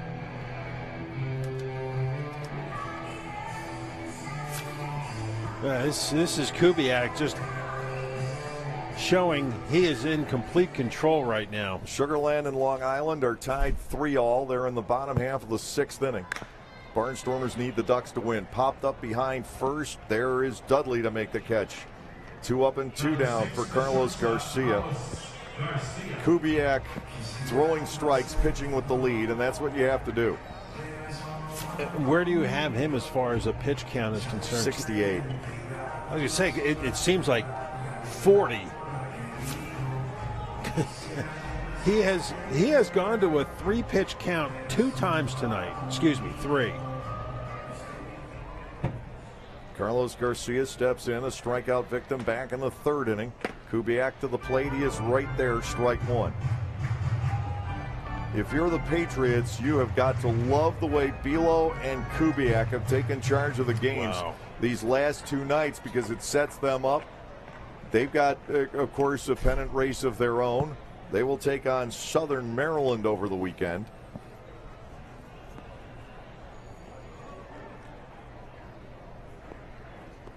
New Britain won the first of 2 against Southern Maryland 5-2 tonight.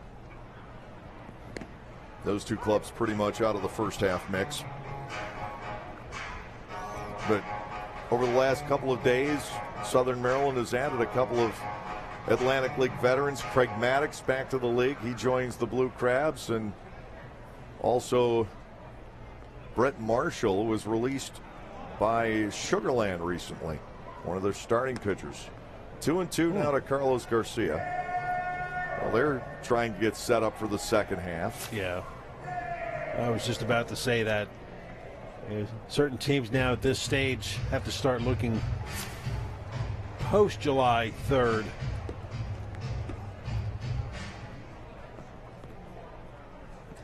Here's a 2-2 to Garcia. Ball 3 missing.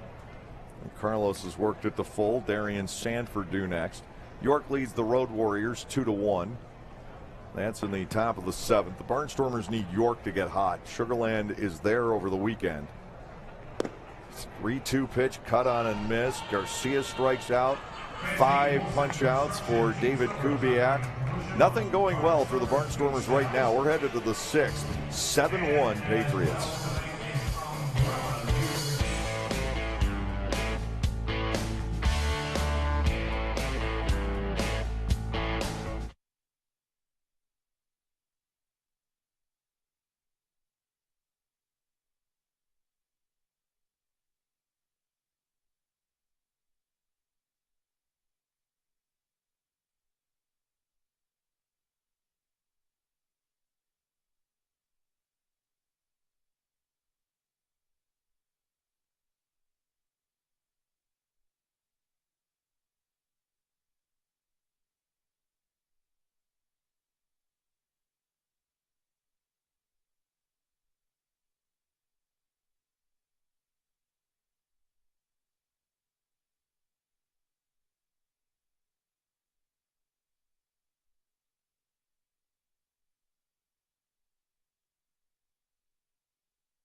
They're dragging the infield, as is the custom after 5 innings of baseball. Is 7-1 Somerset.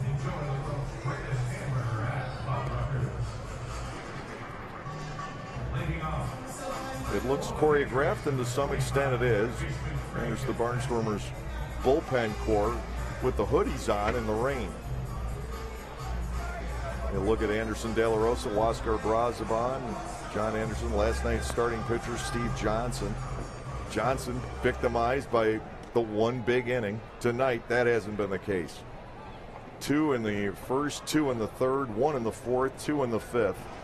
Now Garrett Granites against Craig Massey to start off the 6th inning. First pitch swinging, driven foul to the left, up into the seats. 0-1. Massey is 2 for 3 with a run scored and a run batted in. And Somerset has done this top to bottom. 7 of the 9 starters tonight have scored a run. The only 2 that haven't scored are Yovan Gonzalez and Francoso. Gonzalez is the only one without a base hit. And he laid down a pretty sacrifice bunt that helped to build the 3rd inning. He doesn't get that down, they don't score that inning. Granites comes back 0-1, swing and a miss by Massey, trying to deal with the sidearm stuff, the actually submarine. Shades of Shunsuke Watanabe. Earlier we had Justin Siegel here back in around 2011. He threw from that angle. Granites is a much taller guy than either Watanabe or Siegel. He goes over the top, and that's ball 1. Every once in a while he will do that. I think it's the first time I've seen that. Garrett doesn't generate enough velocity over the top, and that's why he had to make the switch. Foul ball back. It is 1-2. He only throws about 81, 82. Less than that, of course, submarine, but you can make the ball do all kinds of tricks from down there. Ball 1 and 2 strikes. The count on Massey. Swung on and missed. Strike 3. Just like that one. First strikeout for Garrett Granites tonight. He hit the first batter he faced, and then nobody really did anything against him in the 5th inning. He allowed 1 of 2 inherited batters to score, but when you come in 2nd and 3rd, 1 out, that's not the ultimate crime. He didn't allow both to come across the plate.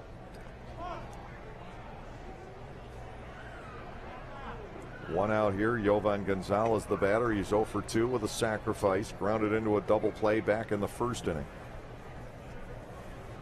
Time call as Buzz Albert has to go down the line as the gate's open. That's what it was. Gate to the grounds crew area. Oh, I thought maybe a ball got away in the bullpen. First pitch strike to Yovan Gonzalez. It's 0-1. Aaron Dudley waiting on deck. Barnstormers looking somehow for the offense to come to life. Ball 1 and strike 1 now. In most seasons, for a number of different reasons, the ERA for the starting pitchers should be higher and will be higher than the ERA for the bullpens. And that's certainly the case for the Barnstormers, but the gap is uncomfortable. Granites just away 2-2. Starting pitchers have to log more innings. Opposing teams get to see their stuff more often. It's not like the mix you get out of the bullpen. That's rolled toward the middle.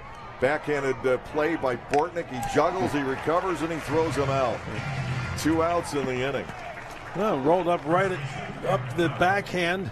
Rolled right up his arm and off the heel of the glove. Oops. Hey, there it is. Well, you stay with it. Bortnick recovers nicely, throws him out. Gonzalez maybe could have been aboard his last 2 trips if he were a faster guy. But he's a catcher and doesn't run really well. Now Aaron Dudley takes a ball upstairs, 1-0.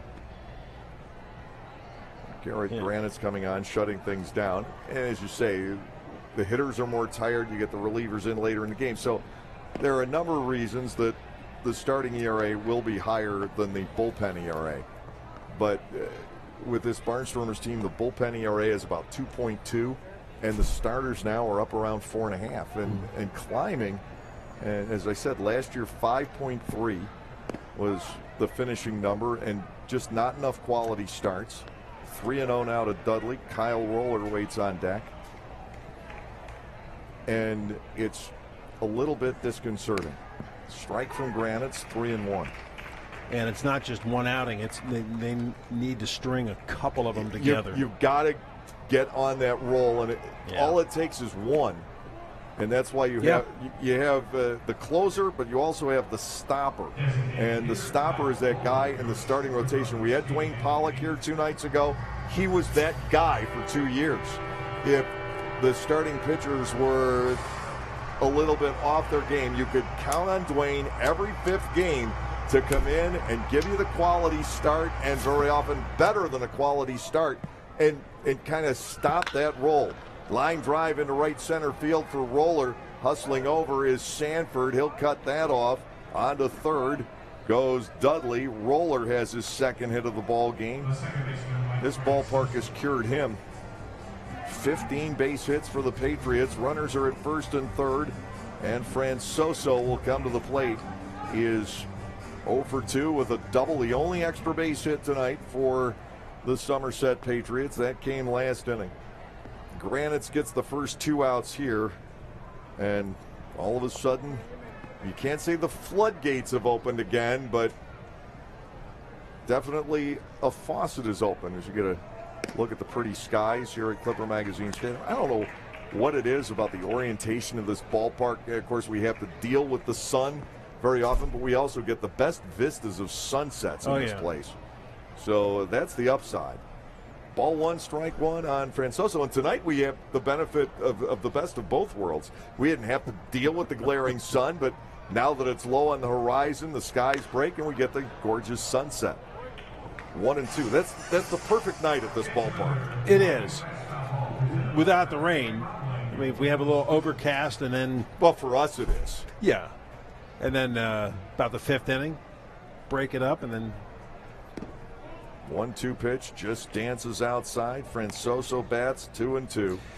You know, and I'm looking ahead towards the 7th inning for Lancaster, and I'm thinking to myself, okay, if I'm Brett Jody, how long am I going to let Kubiak go out there? And I would say as long as he can. Hey, that's exactly what I was thinking. As long as he keeps dealing the way he's going tonight. No reason for him to come out anytime soon. Now ball 3. Pacioli waits on deck. Every time I start glowing about somebody on the Barnstormers side tonight, it goes south on me. Payoff pitch. Ouch. Fouled off his foot. That had to hurt. Francoso back to his feet. He'll limp that one off. 3 and 2. Back of his pants have also blown out, I see. Taylor. Oh, that got him on the inside of the foot. Yeah, when they drop like a house of cards, you know that stings.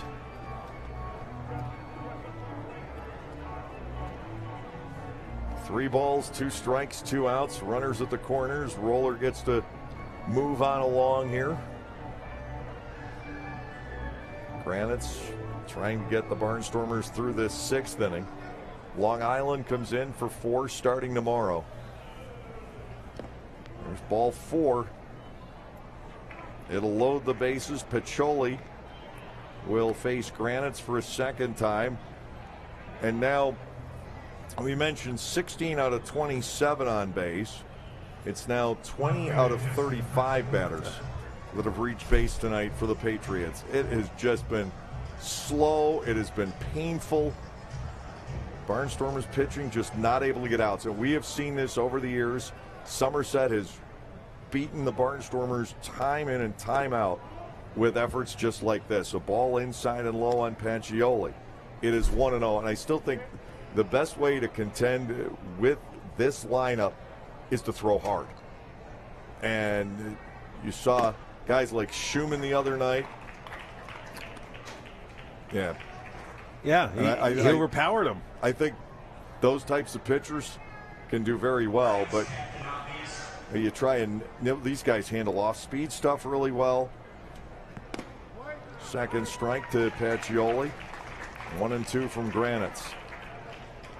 The Barnstormers won 6 of the first 7 meetings between these two ball clubs this year, which in itself is unusual. Here's a 1-2 offering. He got him, a swing and a miss. So Granites is able to keep the Patriots off the scoreboard. They leave 3 on base for the 2nd inning in a row. Somerset has stranded 11 base runners tonight. We'll go to the bottom of the 6th. Patriots are up 7-1.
David Kubiak has allowed only one base runner since the third batter of the night.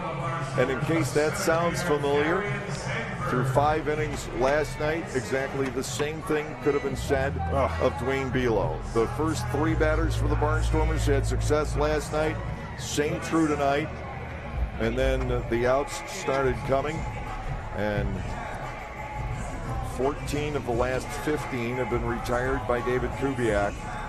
Last night, over a similar stretch, it was 15 out of 16 set down by Below. And here is Sanford. Darian is 0 for 2 in the ball game tonight. Kubiak to the plate, and Darian looks at strike 1. That connects with the outside corner.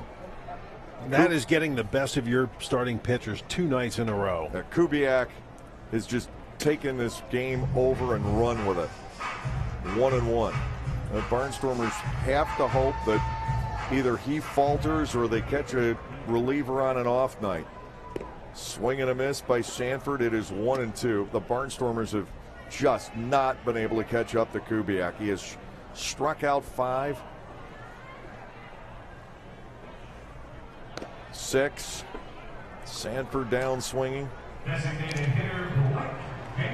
Yeah, that's why if I'm Brett Jody, I keep him in until he gets into trouble.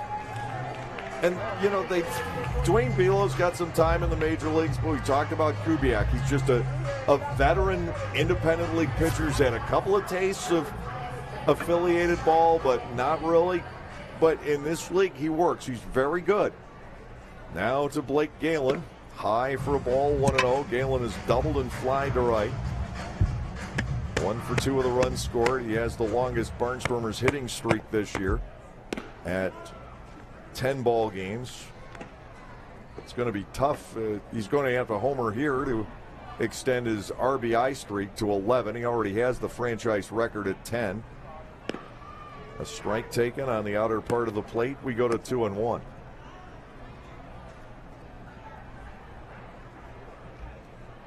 Kubiak working in a hurry. He's outside for ball 3, and that's been a rarity in the game. He's now in danger of giving up his first walk. And he does. Ball 4 is outside to Galen. The Barnstormers have a 1-out base runner. Here in the 6th inning, Ryan Castile to the plate. He has reached on an infield single, and he is fouled out down the right field line. Yeah, I'm looking at the numbers for Kubiak and a 1.58 earned run average coming in, but they're also averaging better than 8 runs a game for him. So not only is he pitching well, he's getting the offensive support. 22 2/3 innings, 18 base runners. Similar story tonight. Castile gives that one a ride out the center, but it's not going to carry. Bourbon back to get it. Boy, Bourbon made that look easy, too. He got on his horse and was able to track that down. Well, I see a ball jump like that off Castile's bat. I expect it at least to get to the warning track. Not here tonight. No. 2 are gone, and Hobson steps in. Casey, a productive night, a sac fly and a single. 2 outs with Galen at first. Kubiak to the plate. Hobson looks at the ball high, 1-0. Well, the Barnstormers look like they're going to need help from the Long Island Ducks here tonight.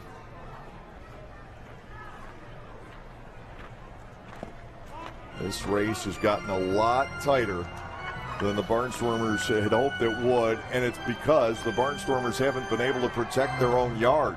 Yeah. They lost all 3 here to New Britain last week, and unless something dramatically turns around, it'll be dropping 2 out of 3 to Somerset here. Swing and a miss by Hobson. It is 2-1. Yeah, that's what's disheartening, too, because when you're at home, you want to take advantage of that. Because, and I heard you and Pete talking about that last night, saying, obviously you want to win as many as you can on the road, but, boy, when you're at home, you really want to rack up the wins. Sugarland's back ahead of Long Island, 4-3. Coming out of play Monday night, the Barnstormers led by 3, Somerset by 1. That could flip if these 2 scores both hold. Hobson gets a strike on the outside corner. It's full, 3-2. Grant Desmay waits on deck.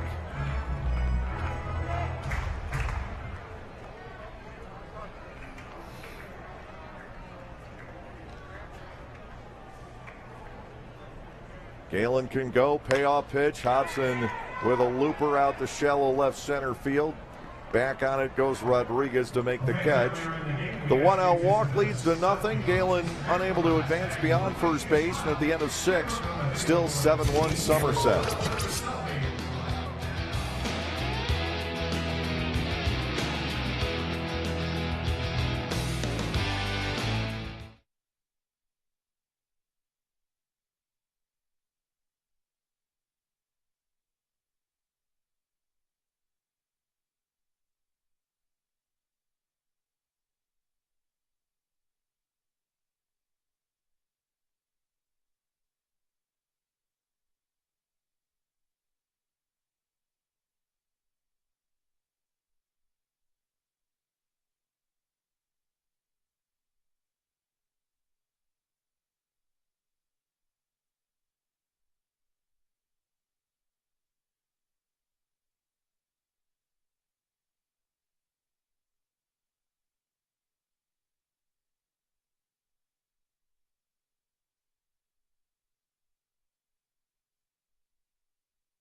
I want to cuddle a stuffed animal right now, too. This has not been the Barnstormers' night. 7-1, Somerset leading. The Patriots have just been on base all night long. 15 hits, 4 walks, and a hit batter. That's 20 base runners to the Barnstormers' 4 along the way in this game. It's actually more one-sided than the scoreboard reads. It's like that leaky faucet you can't get to stop dripping, and you hear it. It just keeps going and going. Bourbon batting for the 5th time in the game. Not a big night for him, but effective enough. An infield single, a walk, a pop to short, and a bouncer to third, which resulted in a forced play and drove in a run. Now Granites is inside for ball 2. Garrett is facing his 11th batter, and that's as long as we've seen him go. Yeah, Bourbon batting for the 5th time when some Lancaster batters haven't even hit a 3rd time yet. 2-1 on Bourbon. Granites went 2 innings in his season debut, and he also did it another time against Sugarland, but not this many hitters. Swung on and missed. It's 2-2. He was in both of those outings hitless and walkless. He did hit a batter in one of them, so you're talking only about 7 batters max there. Swung on and missed again. Bourbon is gone on strikes. That is Garrett's 3rd. And with 1 away, Andy Chavez to the plate. He has 2 hits and 1 run batted in. Well, I think right here is a classic example of what you were saying, is that he doesn't throw hard, but with that delivery, you can do so many things. And that pitch to Pacioli and then that one to Bourbon was a classic example of just how effective he can be. So ultimately, this has been a positive night for Granites, simply because he's soaked up innings, and the Barnstormers can keep a lot of the rest of their bullpen for that upcoming series. Ball 1 and no strikes. The count on Chavez, and Granites finds the zone. It's 1-1. So I don't know if he goes beyond the 7th inning. We'll see. 6'2" right-hander living in the Gulf Coast side of Florida. Grew up in Wisconsin, but he'll tell you he hasn't lived there in about 10 years. 2-1. Chopper past the mound, charging the plate. Bortnick, he'll flip the first. That's 2 outs. So you really have to give a lot of credit to Granites just for keeping this game from getting worse. Throwing some innings, getting some outs. Alfredo Rodriguez now the batter, 3 for 4 with a run scored. Yeah, I mean, guys have reached base, but he has left them stranded. Somerset has left a ton of runners on base tonight. First pitch gets in for a strike called, 0-1. 14 singles by the Patriots here tonight. Granites gets a topper foul. He's ahead 0-2. They've left 11 on base, 7 of which were in scoring position. Well, they left the bases loaded 2 innings in a row. Yeah. Here comes the 0-2 over the top and past everything. As I said, Granites tries to cross hitters up with that every now and then, but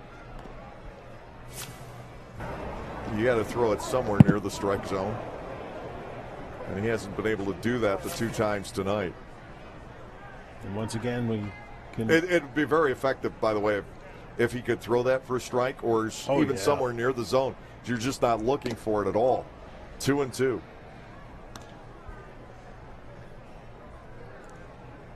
Yeah, and this is the time to do it, too. Product of Azusa Pacific against the product of the University of Maryland. Foul back, still 2 balls and 2 strikes. The league talks about how good the Barnstormers bullpen is. It's funny, last year everybody threw hard. There was a tremendous amount of talent in the bullpen, but the bullpen ERA was over 3 for the year. 2-2 pitch popped up our way. This year you get more variety. It's reminiscent of 2015 when the bullpen ERA for the second half of that season was below 2. You're going to win a lot of ball games when you've got a bullpen that's that solid, that varied, that deep. Swing and a miss. A nice outing for Granites. Has gone through 2 2/3 innings. He has struck out 4. He's getting better as the game goes along. Time for the stretch. Somerset leading 7-1.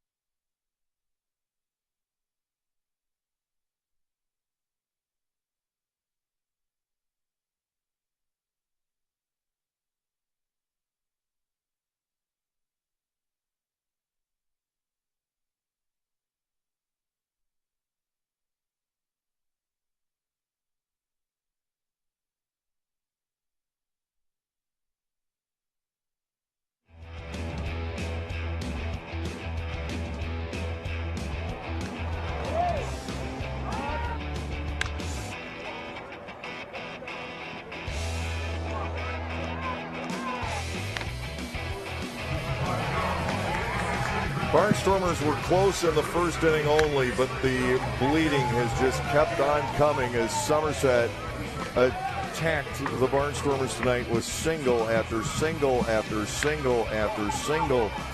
14 singles, finally 1 double off the bat of Mike Francoso to produce the 6th Somerset Patriots run. And 1 more run coming across on that force play ground ball to Coronado. It's 7-1. The Barnstormers have 9 outs left of them. Well, you can try and find a positive, and I think really the one positive was Granites. I think there have been 2. Granites, and you see signs of life with Casey Hobson. Yeah. I think those are the 2 positives so far out of tonight. Kubiak working to Grant Desmay, and the first pitch is a strike. It is 0-1. Desmay is grounded out, and he is fouled out. 0 for 2 on the night. That one didn't get all the way there. It's 1-1. But Lancaster has had 3 hits and 1 walk against Kubiak through 6 innings. Ball 2 is inside. You know you're pitching well, and this is Kubiak, when you have struck out more batters than you've allowed base runners. Jeez. Yeah. Those are great numbers. Here comes the 2-1. Strike to the outside edge. Desmay bats at 2-2. Robinson and Coronado will follow here in the bottom of the 7th inning. They were able to get David Kubiak back after losing some starting pitchers to Major League organizations. Beautiful curveball. That is strikeout number 7. for Kubiak here tonight. 35 and 29 innings. One away, Trayvon Robinson is lined to left, and he is struck out. He's not giving up the base hits, and he's only allowed one walk tonight. Yeah, this is a gem. Barnstormers won 13-6 the first game of the series. They have now been outscored by Somerset in this 3-game set. Outside and low, ball 1 to Robinson, 1-0. Trayvon had been swinging the bat well, 372 his last 43 at bats before tonight. Chopper, easy play for Francoso here. That is out number 2. And what has been a very rare ground out tonight by the Barnstormers hitters. Kubiak has just tossed a gem. He has absolutely tossed a gem, and we can speak all night long about the base hits and how Somerset just kept bleeding Tommy Shirley with one base runner, one ground ball single after another. But I'm not sure, no matter what Tommy did, the Barnstormers were going to beat Kubiak. This has been a terrific ball game he has thrown. Ball 1 outside and low to Coronado. The only hope you have is the Barnstormers had stayed close enough. Yeah. That's a 1-2 punch with Belo's effort last night, and now Kubiak's tonight. Breaking ball for a strike. It's 1-1. And then what do the Barnstormers run into? The 3 great starters for the Long Island Ducks. Matt Larkins. They've solved Larkins. They've done all right against Larkins this year. But then the lefties, Bennett Perry and Jake Fisher. So the next 3 days are going to be a pretty significant challenge, too. And after that, they get a Major League veteran in Jair Jurgens, the longtime Atlanta Brave. So the next 4 days will challenge the hitters as well. 1-2. Upstairs to Coronado, 2 balls and 2 strikes, but they got to respond. The half is coming to an end. Sugarland is up 4-3 in the 8th inning tonight.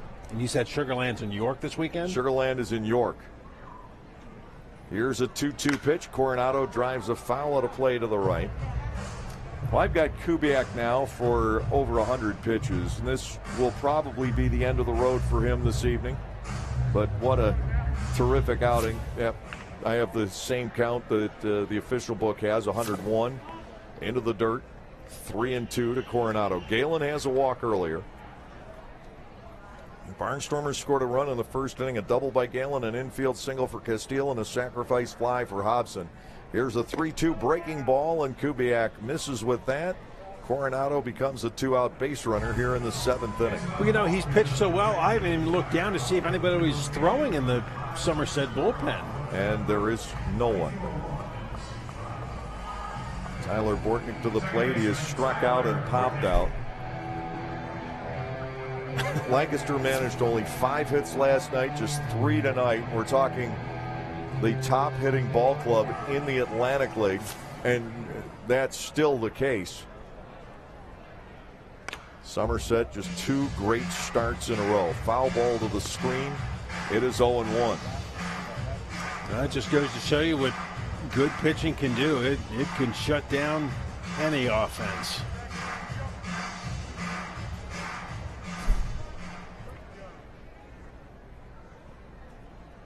Here's the motion, and to Bortnick, a strike to the inside corner. Quickly, it's 0-2.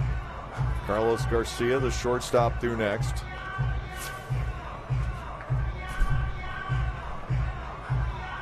Bortnick up on the plate a little bit, tried to sell it as it was inside. High pop fly out to right field, shallow. Francoso will go back. The second baseman corrals it. And the 2-out walk is harmless here in the 7th. Lancaster leads 1. We'll go to the 8th, 7-1 in favor of Somerset.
Matt Marksberry will work the 8th inning tonight. He gave up a run in 1 inning here last night.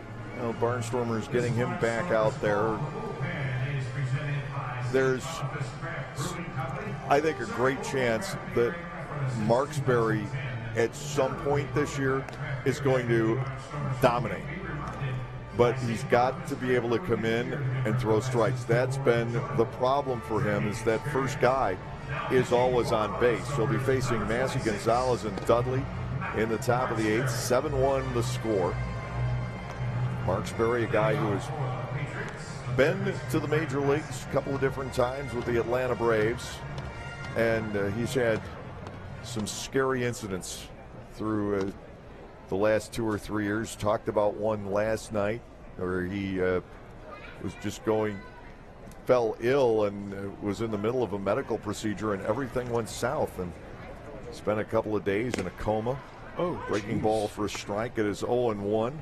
The count on Massey. I wasn't going to talk about it until I found out that everybody else in the league was talking about it on their broadcasts. High fly ball, left center field, trailing back toward Robinson. Trayvon there for the catch. Massey retired. That's out number 1, and a very good sign. Marksberry coming out in 3 straight. We're looking for positives. The score obviously is not one of them, but I really like the 2 2/3 inning stint for Garrett Granites tonight. Marksberry coming in, throwing strikes, getting that first out. That's big. And as I said, Casey Hobson's had a couple really nice looking at bats tonight. It's only a matter of time for him. 1 out. Jovan Gonzalez, the batter, 0 for 3 with a sacrifice bunt. Marksberry to the plate, and he deals a strike. It's 0-1. And it may be here. Matt's not in a pressure situation. I think Ross feels that Marksberry just needs that added jolt of confidence coming into a ball game and just being aggressive. And we're seeing it here. Chop toward third and foul, 0-2. Yeah, you just got to take it one step at a time. And when you're trying to, get back in and be effective, it's not going to happen just in one outing. It's going to take a little bit of time, like you said, and get some confidence going. When he feels he has command of his pitches. Down the right field side, that's a fair ball on an inside-out swing. Desmay has to chase this into the corner, and Gonzalez will chug into second with a double. Well, and you can't fault Marksberry for that one. That was just a good piece of hitting. That was a good pitch, good piece of hitting. Yeah. I'm not sure it wasn't an inadvertent piece of hitting. Ball bounced past Hobson down the line. It wasn't terribly hard hit. That's 16 hits now for Somerset in the ball game. How many of them have reached the outfield on the fly? 4, 5? And when things are going your way. That kind of night for the Patriots. Yep. Aaron Dudley comes to the plate. He has 2 hits and a walk. Granites threw a 1-2-3 inning in the 7th. But other than that, it's been nonstop Somerset base runners. Breaking ball, a called strike. It is 0-1 here. Well, Barnstormers have to pretty much hope for Long Island to come back. They're in the bottom of the 8th. Sugarland leading by 1.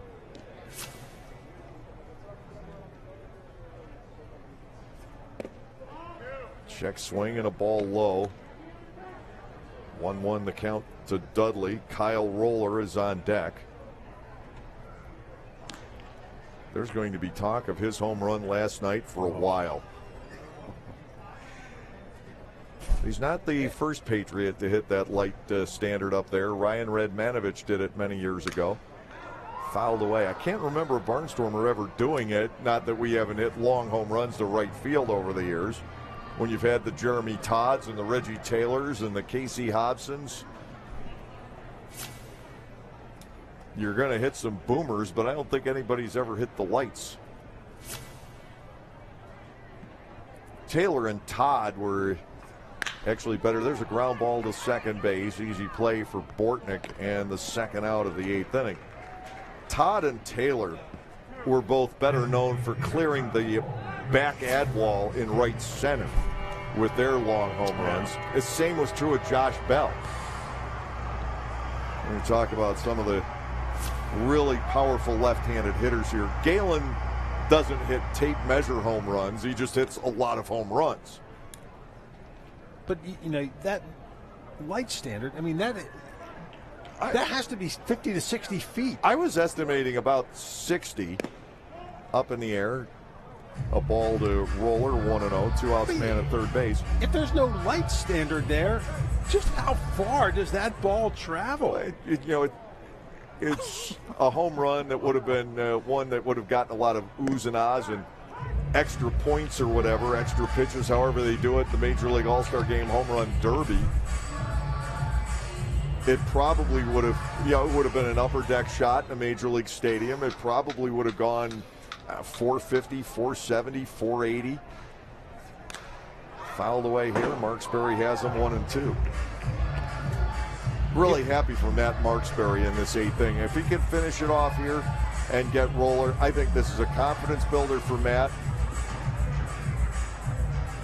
Big night tonight. The Barnstormers need Long Island to come back.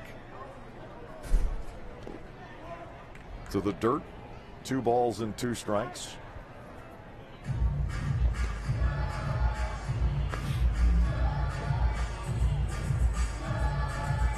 The Ducks do have 2 on with 2 out in the bottom of the 8th inning.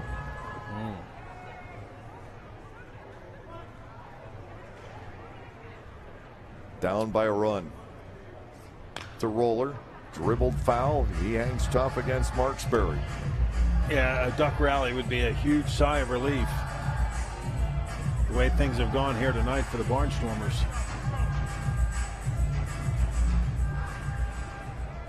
And they've gone to the 9th. Dan Runzler got out of it. A 1-run lead for Sugarland. Ow. Now it's Long Island that's in trouble in a divisional race as the Barnstormers and Sugarland look like it may be down to just 1 game coming out of tonight. As I said, it's been a month since the race has been that close. The Barnstormers at 1 point led by 5.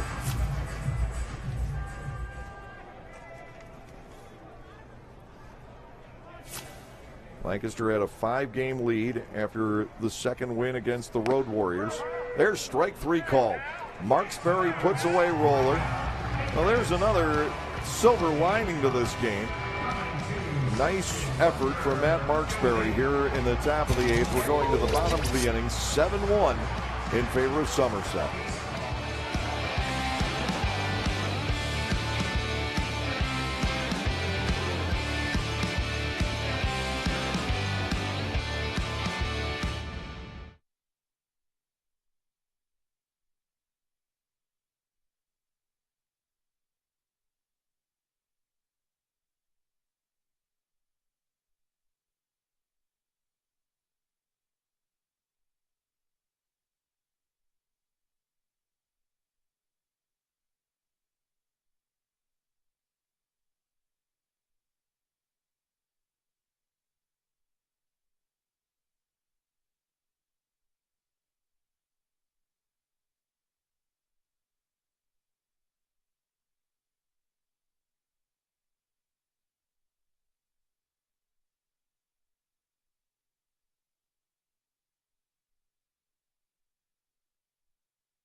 David Kubiak will remain on the hill for the Somerset Patriots tonight. He does have backup in the bullpen.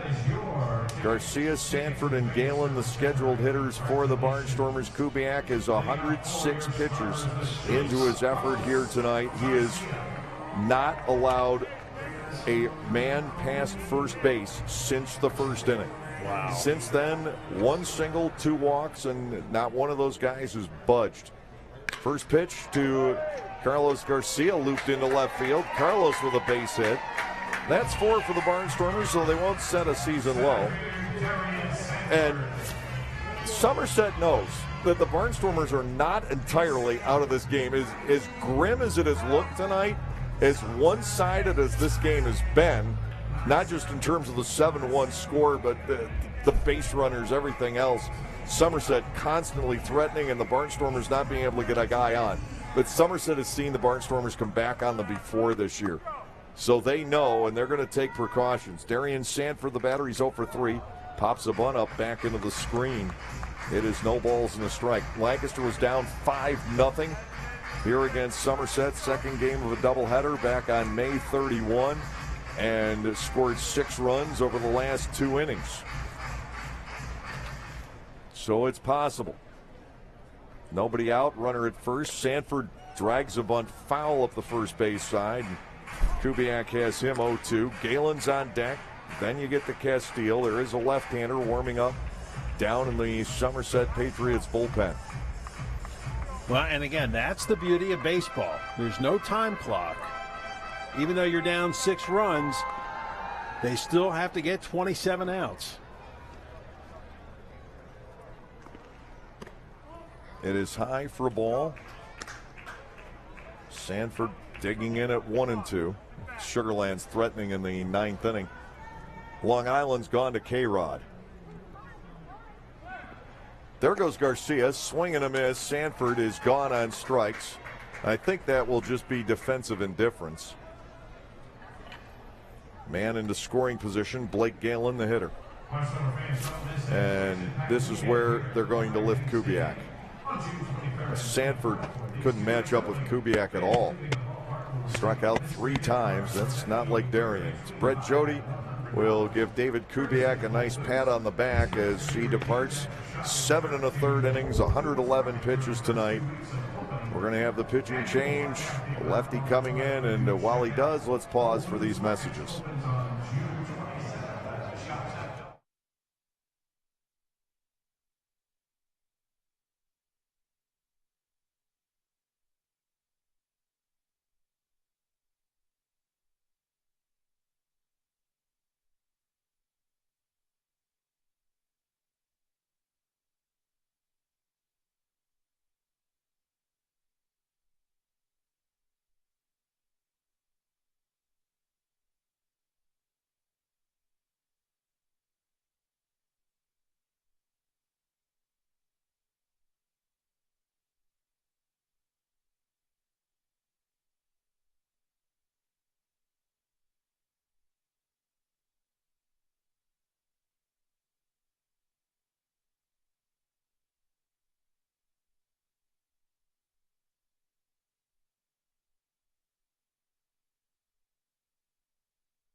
One out, runner at second, and it's been determined that Garcia will get a stolen base. He was being held by Dudley at first, and that's generally good enough, even though Jovan Gonzalez seemed disinterested in throwing.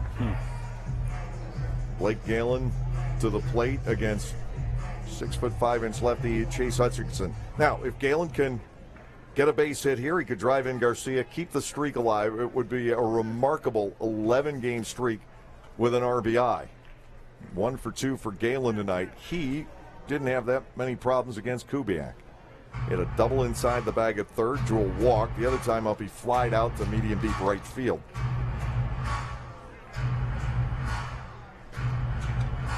Garcia at second base, 1 out. That would be his 10th stolen base. Hutchinson, the left-hander, former York Revolution pitcher, delivers outside to Galen for ball 1. Kubiak struck out 8, at least 1, 7 innings in a row. He failed to get a strikeout back in the first. Well, that was a terrific start for the right-hander. Galen batting 1-0 here. Hutchinson deals and finds the outer part of the plate. It's 1-1. Well, I talked about how Somerset, some of their bats were coming alive recently, but their starting pitching has just been tremendous as well. 5 innings, at least 5 innings. No more than 3 earned runs in 17 straight games. That's what you look for out of your rotation. The Barnstormers had that earlier. Yep. To Galen, 1-1. He takes a second strike. This is the Barnstormers' just second at bat of the game with a runner in scoring position. Third plate appearance.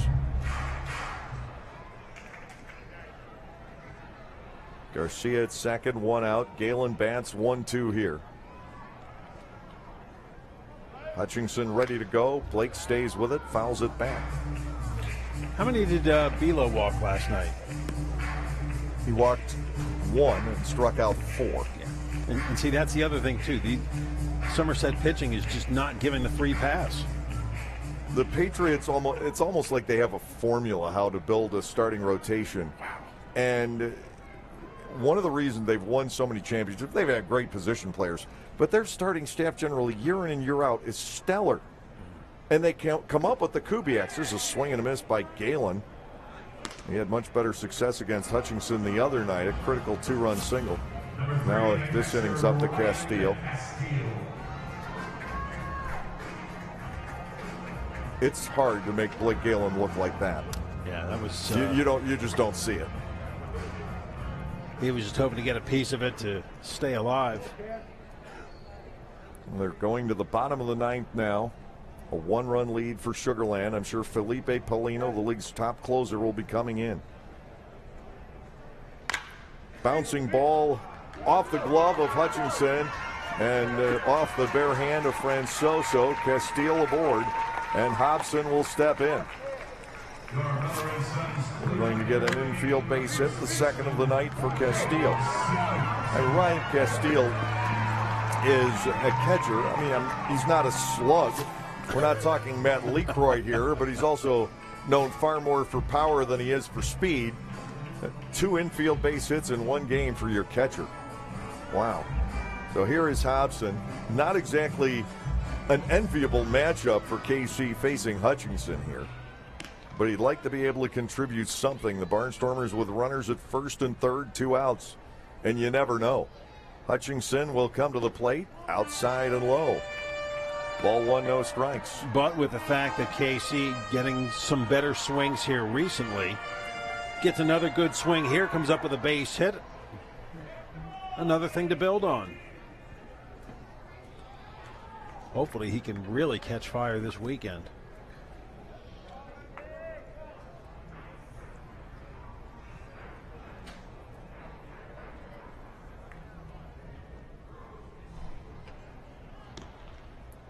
Hobson bats 1-0. Hutchinson to the plate. A check swing, but the pitch is there. It's 1-1. Left-handed hitters just do not see pitches coming from that angle very often, and it's deadly. Yeah. As long as Hutchinson can throw strikes against lefties, he's going to be in control because they don't see it that often. Hutchinson's very tall and throws from the side. He's coming at you from first base. Angles the pitch around, and man, it's tough to catch up to. Second strike to the outside corner, 1-2. So obviously he must have had a couple of bad outings because earned run average of 4.67. Well, he had a bad outing here the other night. Yeah. Monday. Of course, a lot of that was dribblers up the third baseline that the Barnstormers be up. Polino is allowing nothing, by the way, in that bottom of the 9th inning. He's in a groove. Low and outside to KC, a 2-ball, 2-strike count. Well, it's looking more and more. We're inching closer to just a 1-game lead over the Sugar Land Skeeters. The Barnstormers are going to want to rebuild that over the weekend. If you go into Sugar Land tied, then you've almost got to, well, it can't be tied because there's going to be a half-game deficit, but or a half-game differential, I should say. We play 4, Sugar Land just plays 3, and the Barnstormers have the makeup against the Road Warriors when we come back home. But you've got to come out of that series leading. Now back to the hill. Hutchinson can't play it cleanly, but he's got it, and that will end the 8th. 2 hits for the Barnstormers, but no runs, and it's still 7-1.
Wow, somebody's got some souvenirs here tonight, chasing down those foul balls.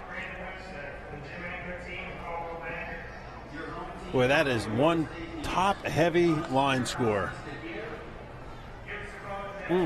Steven Johnson will be pitching for the third straight game. He was the guy who gave up that home run last night. You know, Steven has had a terrific season for the Barnstormers, but Ross wants to get him back out there just to, I think, shake off the ill effects of that home run. The runs were unearned. That inning stayed alive on an error. And then Roller hit that home run we're all still talking about. Johnson, you look at it, he has a 1.96 ERA in his 17 appearances this year. 17 hits, 8 walks, 19 strikeouts. And Kyle Roller made the last out last inning, so you don't worry about a repeat.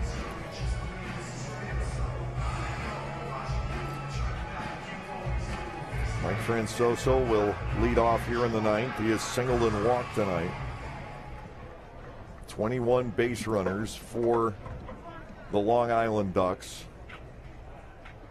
Or I should say the Somerset Patriots. I'm looking at the other game. No, we don't want them to have 21 base runners tomorrow night. First pitch strike to Francoso. Yeah, I like the work turned in by the Barnstormers bullpen. 3 2/3 shutout innings here tonight. Johnson will try and keep that going. Francoso with a ball hammered toward right field, and it's dropped by Desmay. He misread that, and I think that's got to be an error. And it will be.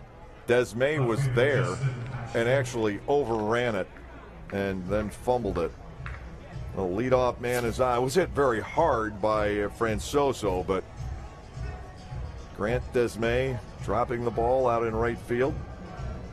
Justin Pacioli, a left fielder coming in, 2 out of 3 with a run scored. He has stolen 2 bases. How different this game would have been, could have been, if some of those ground balls had found gloves. By the way, the Ducks do have a runner on. Jordani Valdespin reached base. Looks like on a walk. Foul ball over our heads. 1-1 to Pacioli. You know, and the one ground ball that still kind of sticks in my head was the one that it looked as though that Shirley could have fielded it and it skipped under his glove. He makes that play. I'm trying to remember which one that was. Johnson tosses that past everything. A wild pitch, moving Francoso to second. Looked like that ball, I'm not sure if it slipped or stuck. Yeah. The first couple innings, everything, it seemed like everything Somerset was hitting was going right back through the middle. And then finding holes afterwards. Pete talked about that last night since he threw from a similar angle to Steve Johnson. You missed by a split second on your release. It's like 6 feet on the back end, and that's what you saw there. Johnson had one of those pitches last night, too, when it didn't matter before a base runner reached. 2-1. Good-looking breaking ball there. Pacioli will bat at 2-2. And now the tying run in scoring position for Long Island. So there's a glimmer of hope from Bethpage Ballpark. Just 1 out left to get for Felipe Polino, though. Swing and a miss. The ball getting away from Castile, but runner will advance. Pacioli reaches on the drop third strike, and man, it's getting messy here in the top of the 9th inning. That'll be a wild pitch, the second one of the inning. First and third, nobody out. Back around to the top of the order in Bourbon.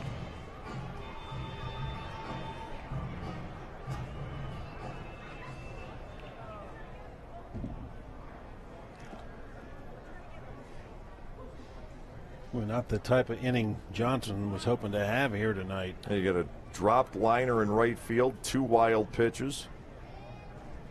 Now he goes to work on Bourbon and gets a foul ball back.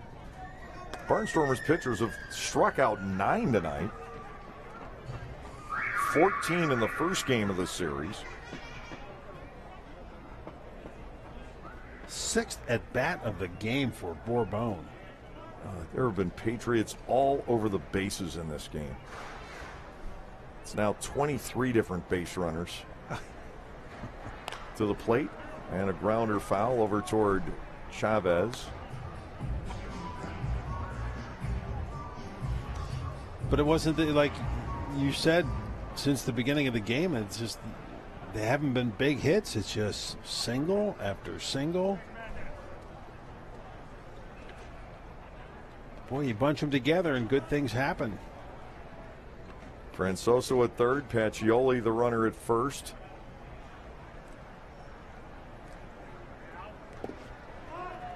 Good stop by Castillo for ball one.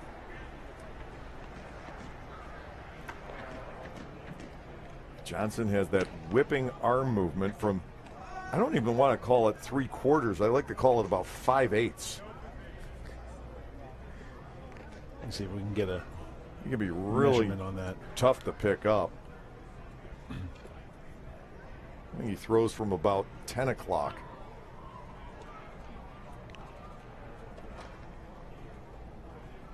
One-two, driven to center field. Back goes Sanford. Darian turned around initially. He'll reach up to make the catch, tagging off third Francoso. He'll score on a sac fly, and it's 8-1. That run will be unearned. Another one for Johnson. Yeah.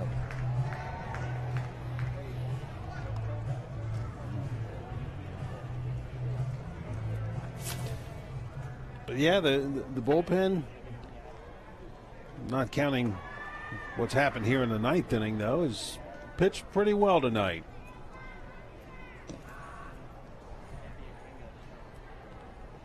Unfortunately, it's the front end that Lancaster needs a little more consistency. One ball on Chavez, runner at first with one out. This could have been a 1-2-3 inning when you stop to think about it. That is hit well. Sanford racing back. He'll track it down, though. Could have been a 1-2-3-4 inning. Yeah. Now you've got two outs, and Pacioli still at first base.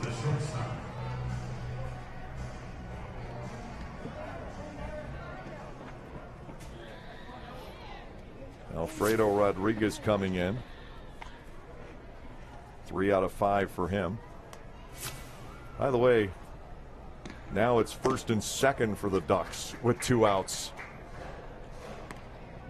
2 more Ducks on the pond. So it's Travis Snyder against Felipe Paulino. Matchup of ex-major leaguers. That would be intriguing. 0-1. A swing and a miss by Rodriguez, having fits with Steven Johnson. Well, Steven will not give up an earned run tonight. He's given up the run and an inning that started off in a messy fashion. You know, and Swung on and missed. No, Steven with his second strikeout. 1 run, 1 error, 1 left. And we'll go to the bottom of the ninth. Somerset leading 8-1.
It's been pretty much all Somerset tonight. They took the lead on the first 4 batters of the game and have not relinquished it. 8-1, Dustin Antolin asked to wrap it up. Antolin pitching for the first time in this series. Chase Hutchinson through 2/3 of an inning. Gave up 1 hit, struck out 1. And it's over at Long Island. Sugarland holds on to win 4-3. So, barring the unforeseen, it's going to be a 1-game lead for the Barnstormers after tonight. They have held on to first place now for a month, a little over a month, about 5 weeks.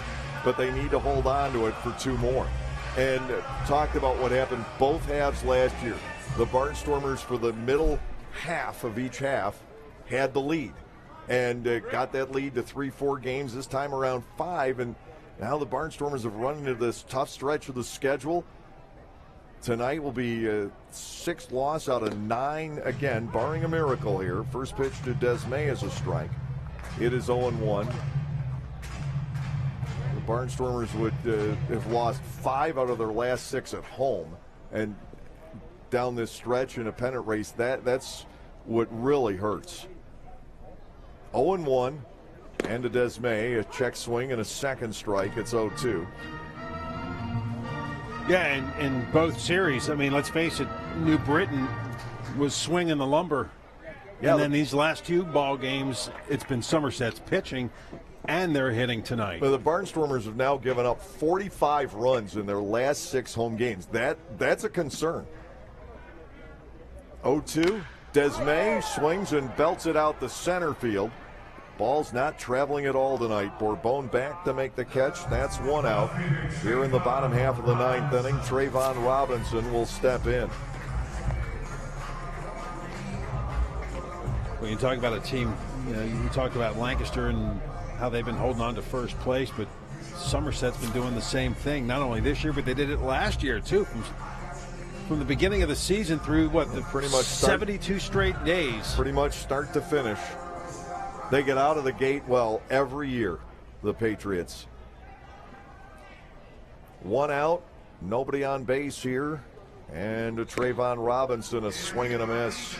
No balls and a strike. And I'm not trying to make excuses for Lancaster, but if you go back a year ago, the first half champion wasn't determined until what, August 14th.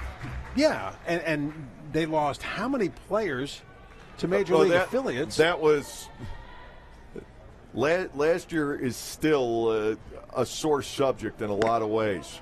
Fastball high and outside, 1-1, and I think will be as long as Ross Peoples is managing, and you have some of these guys who were here in 2017. What happened to decide that first half, and then the second half, the Barnstormers out to a 20-9 start. They looked in great shape. York caught us, passed us. Lancaster could still win it, sweeping the last series. Barnstorm, big win behind Joe Gardner, game 1, and then game 2, Lancaster rallied to take a lead, and everything just fell apart in the bottom of the 7th. That's crashed out the right field. Robinson bangs one off the boards. He'll dig for second. Here's the throw in. It won't be in time. Trayvon Robinson with a double, his 7th of the year. Barnstormers pick up their 6th hit. Yeah, and he continues to swing a hot bat. Nate Coronado coming to the plate. He is 0 for 2 with a walk tonight. He's 5 for 10 now in this series.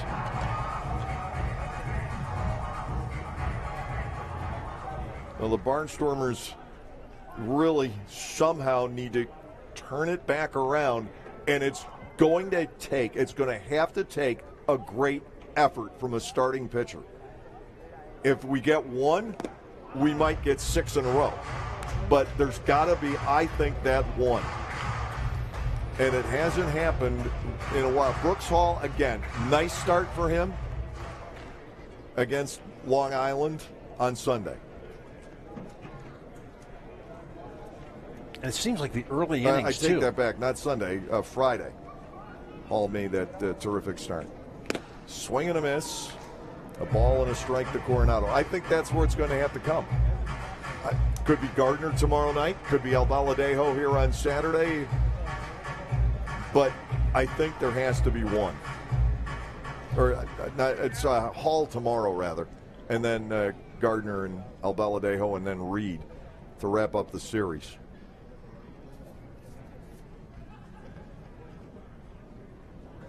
Coronado knocks a foul into the first base seats. It is 1-2. Yeah, because I'm going back and looking the scorebook. 3 first-inning runs. Well, 2 tonight, 3 to New Britain in Game 2 of that series. 1 in the first game of the series against New Britain. So it appears that the early innings, it did just not good, solid starts. It's been, you could go back through these last 6 home games, and really a lot of it the Long Island series too, but not quite as badly as Coronado grounds out 5-3. Bortnick, the final hope for the Barnstormers here tonight. But in these last 6 home games, and I've got to total everything up. Well, that's not good if you got to add them up.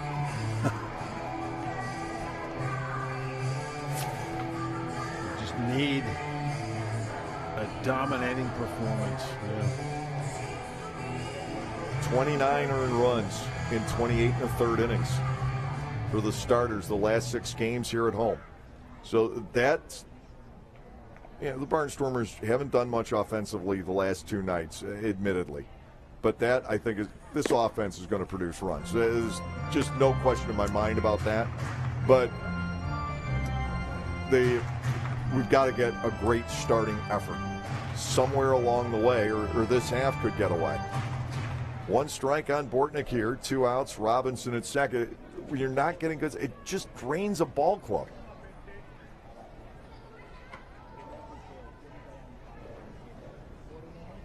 Oh and 1. Bortnick fouls it off. The ball game down to a final strike here tonight. Well, you can only hope it's just like hitting. Sometimes it's contagious. And it is. And we've seen it. Yeah. We've seen it. We saw it during the 12-game winning streak. The Barnstormers starting stat. We talked about it on here, talked about it with Ross. That was the difference between last year and this year. The starting pitching was going incredibly well, winning day in and day out, giving 5 or 6 innings, maybe 1 run. But these last 2 home series, swing and a miss. And this ball game is over. No runs, 1 hit, no errors, and 1 left. So the races certainly have taken on a different complexion over the last 2 nights. Now it's the Barnstormers up by 1 in the Freedom. The Patriots up by 3 in the Liberty. Somerset winning convincingly the final 2 games of this series. The Barnstormers now 1-5 in their last 6 home games. We'll be back with you tomorrow night. The Barnstormers will be opening a 4-game series against the Long Island Ducks, and we'll have that for you right here on BRC 11. Eric and I will be back with that one.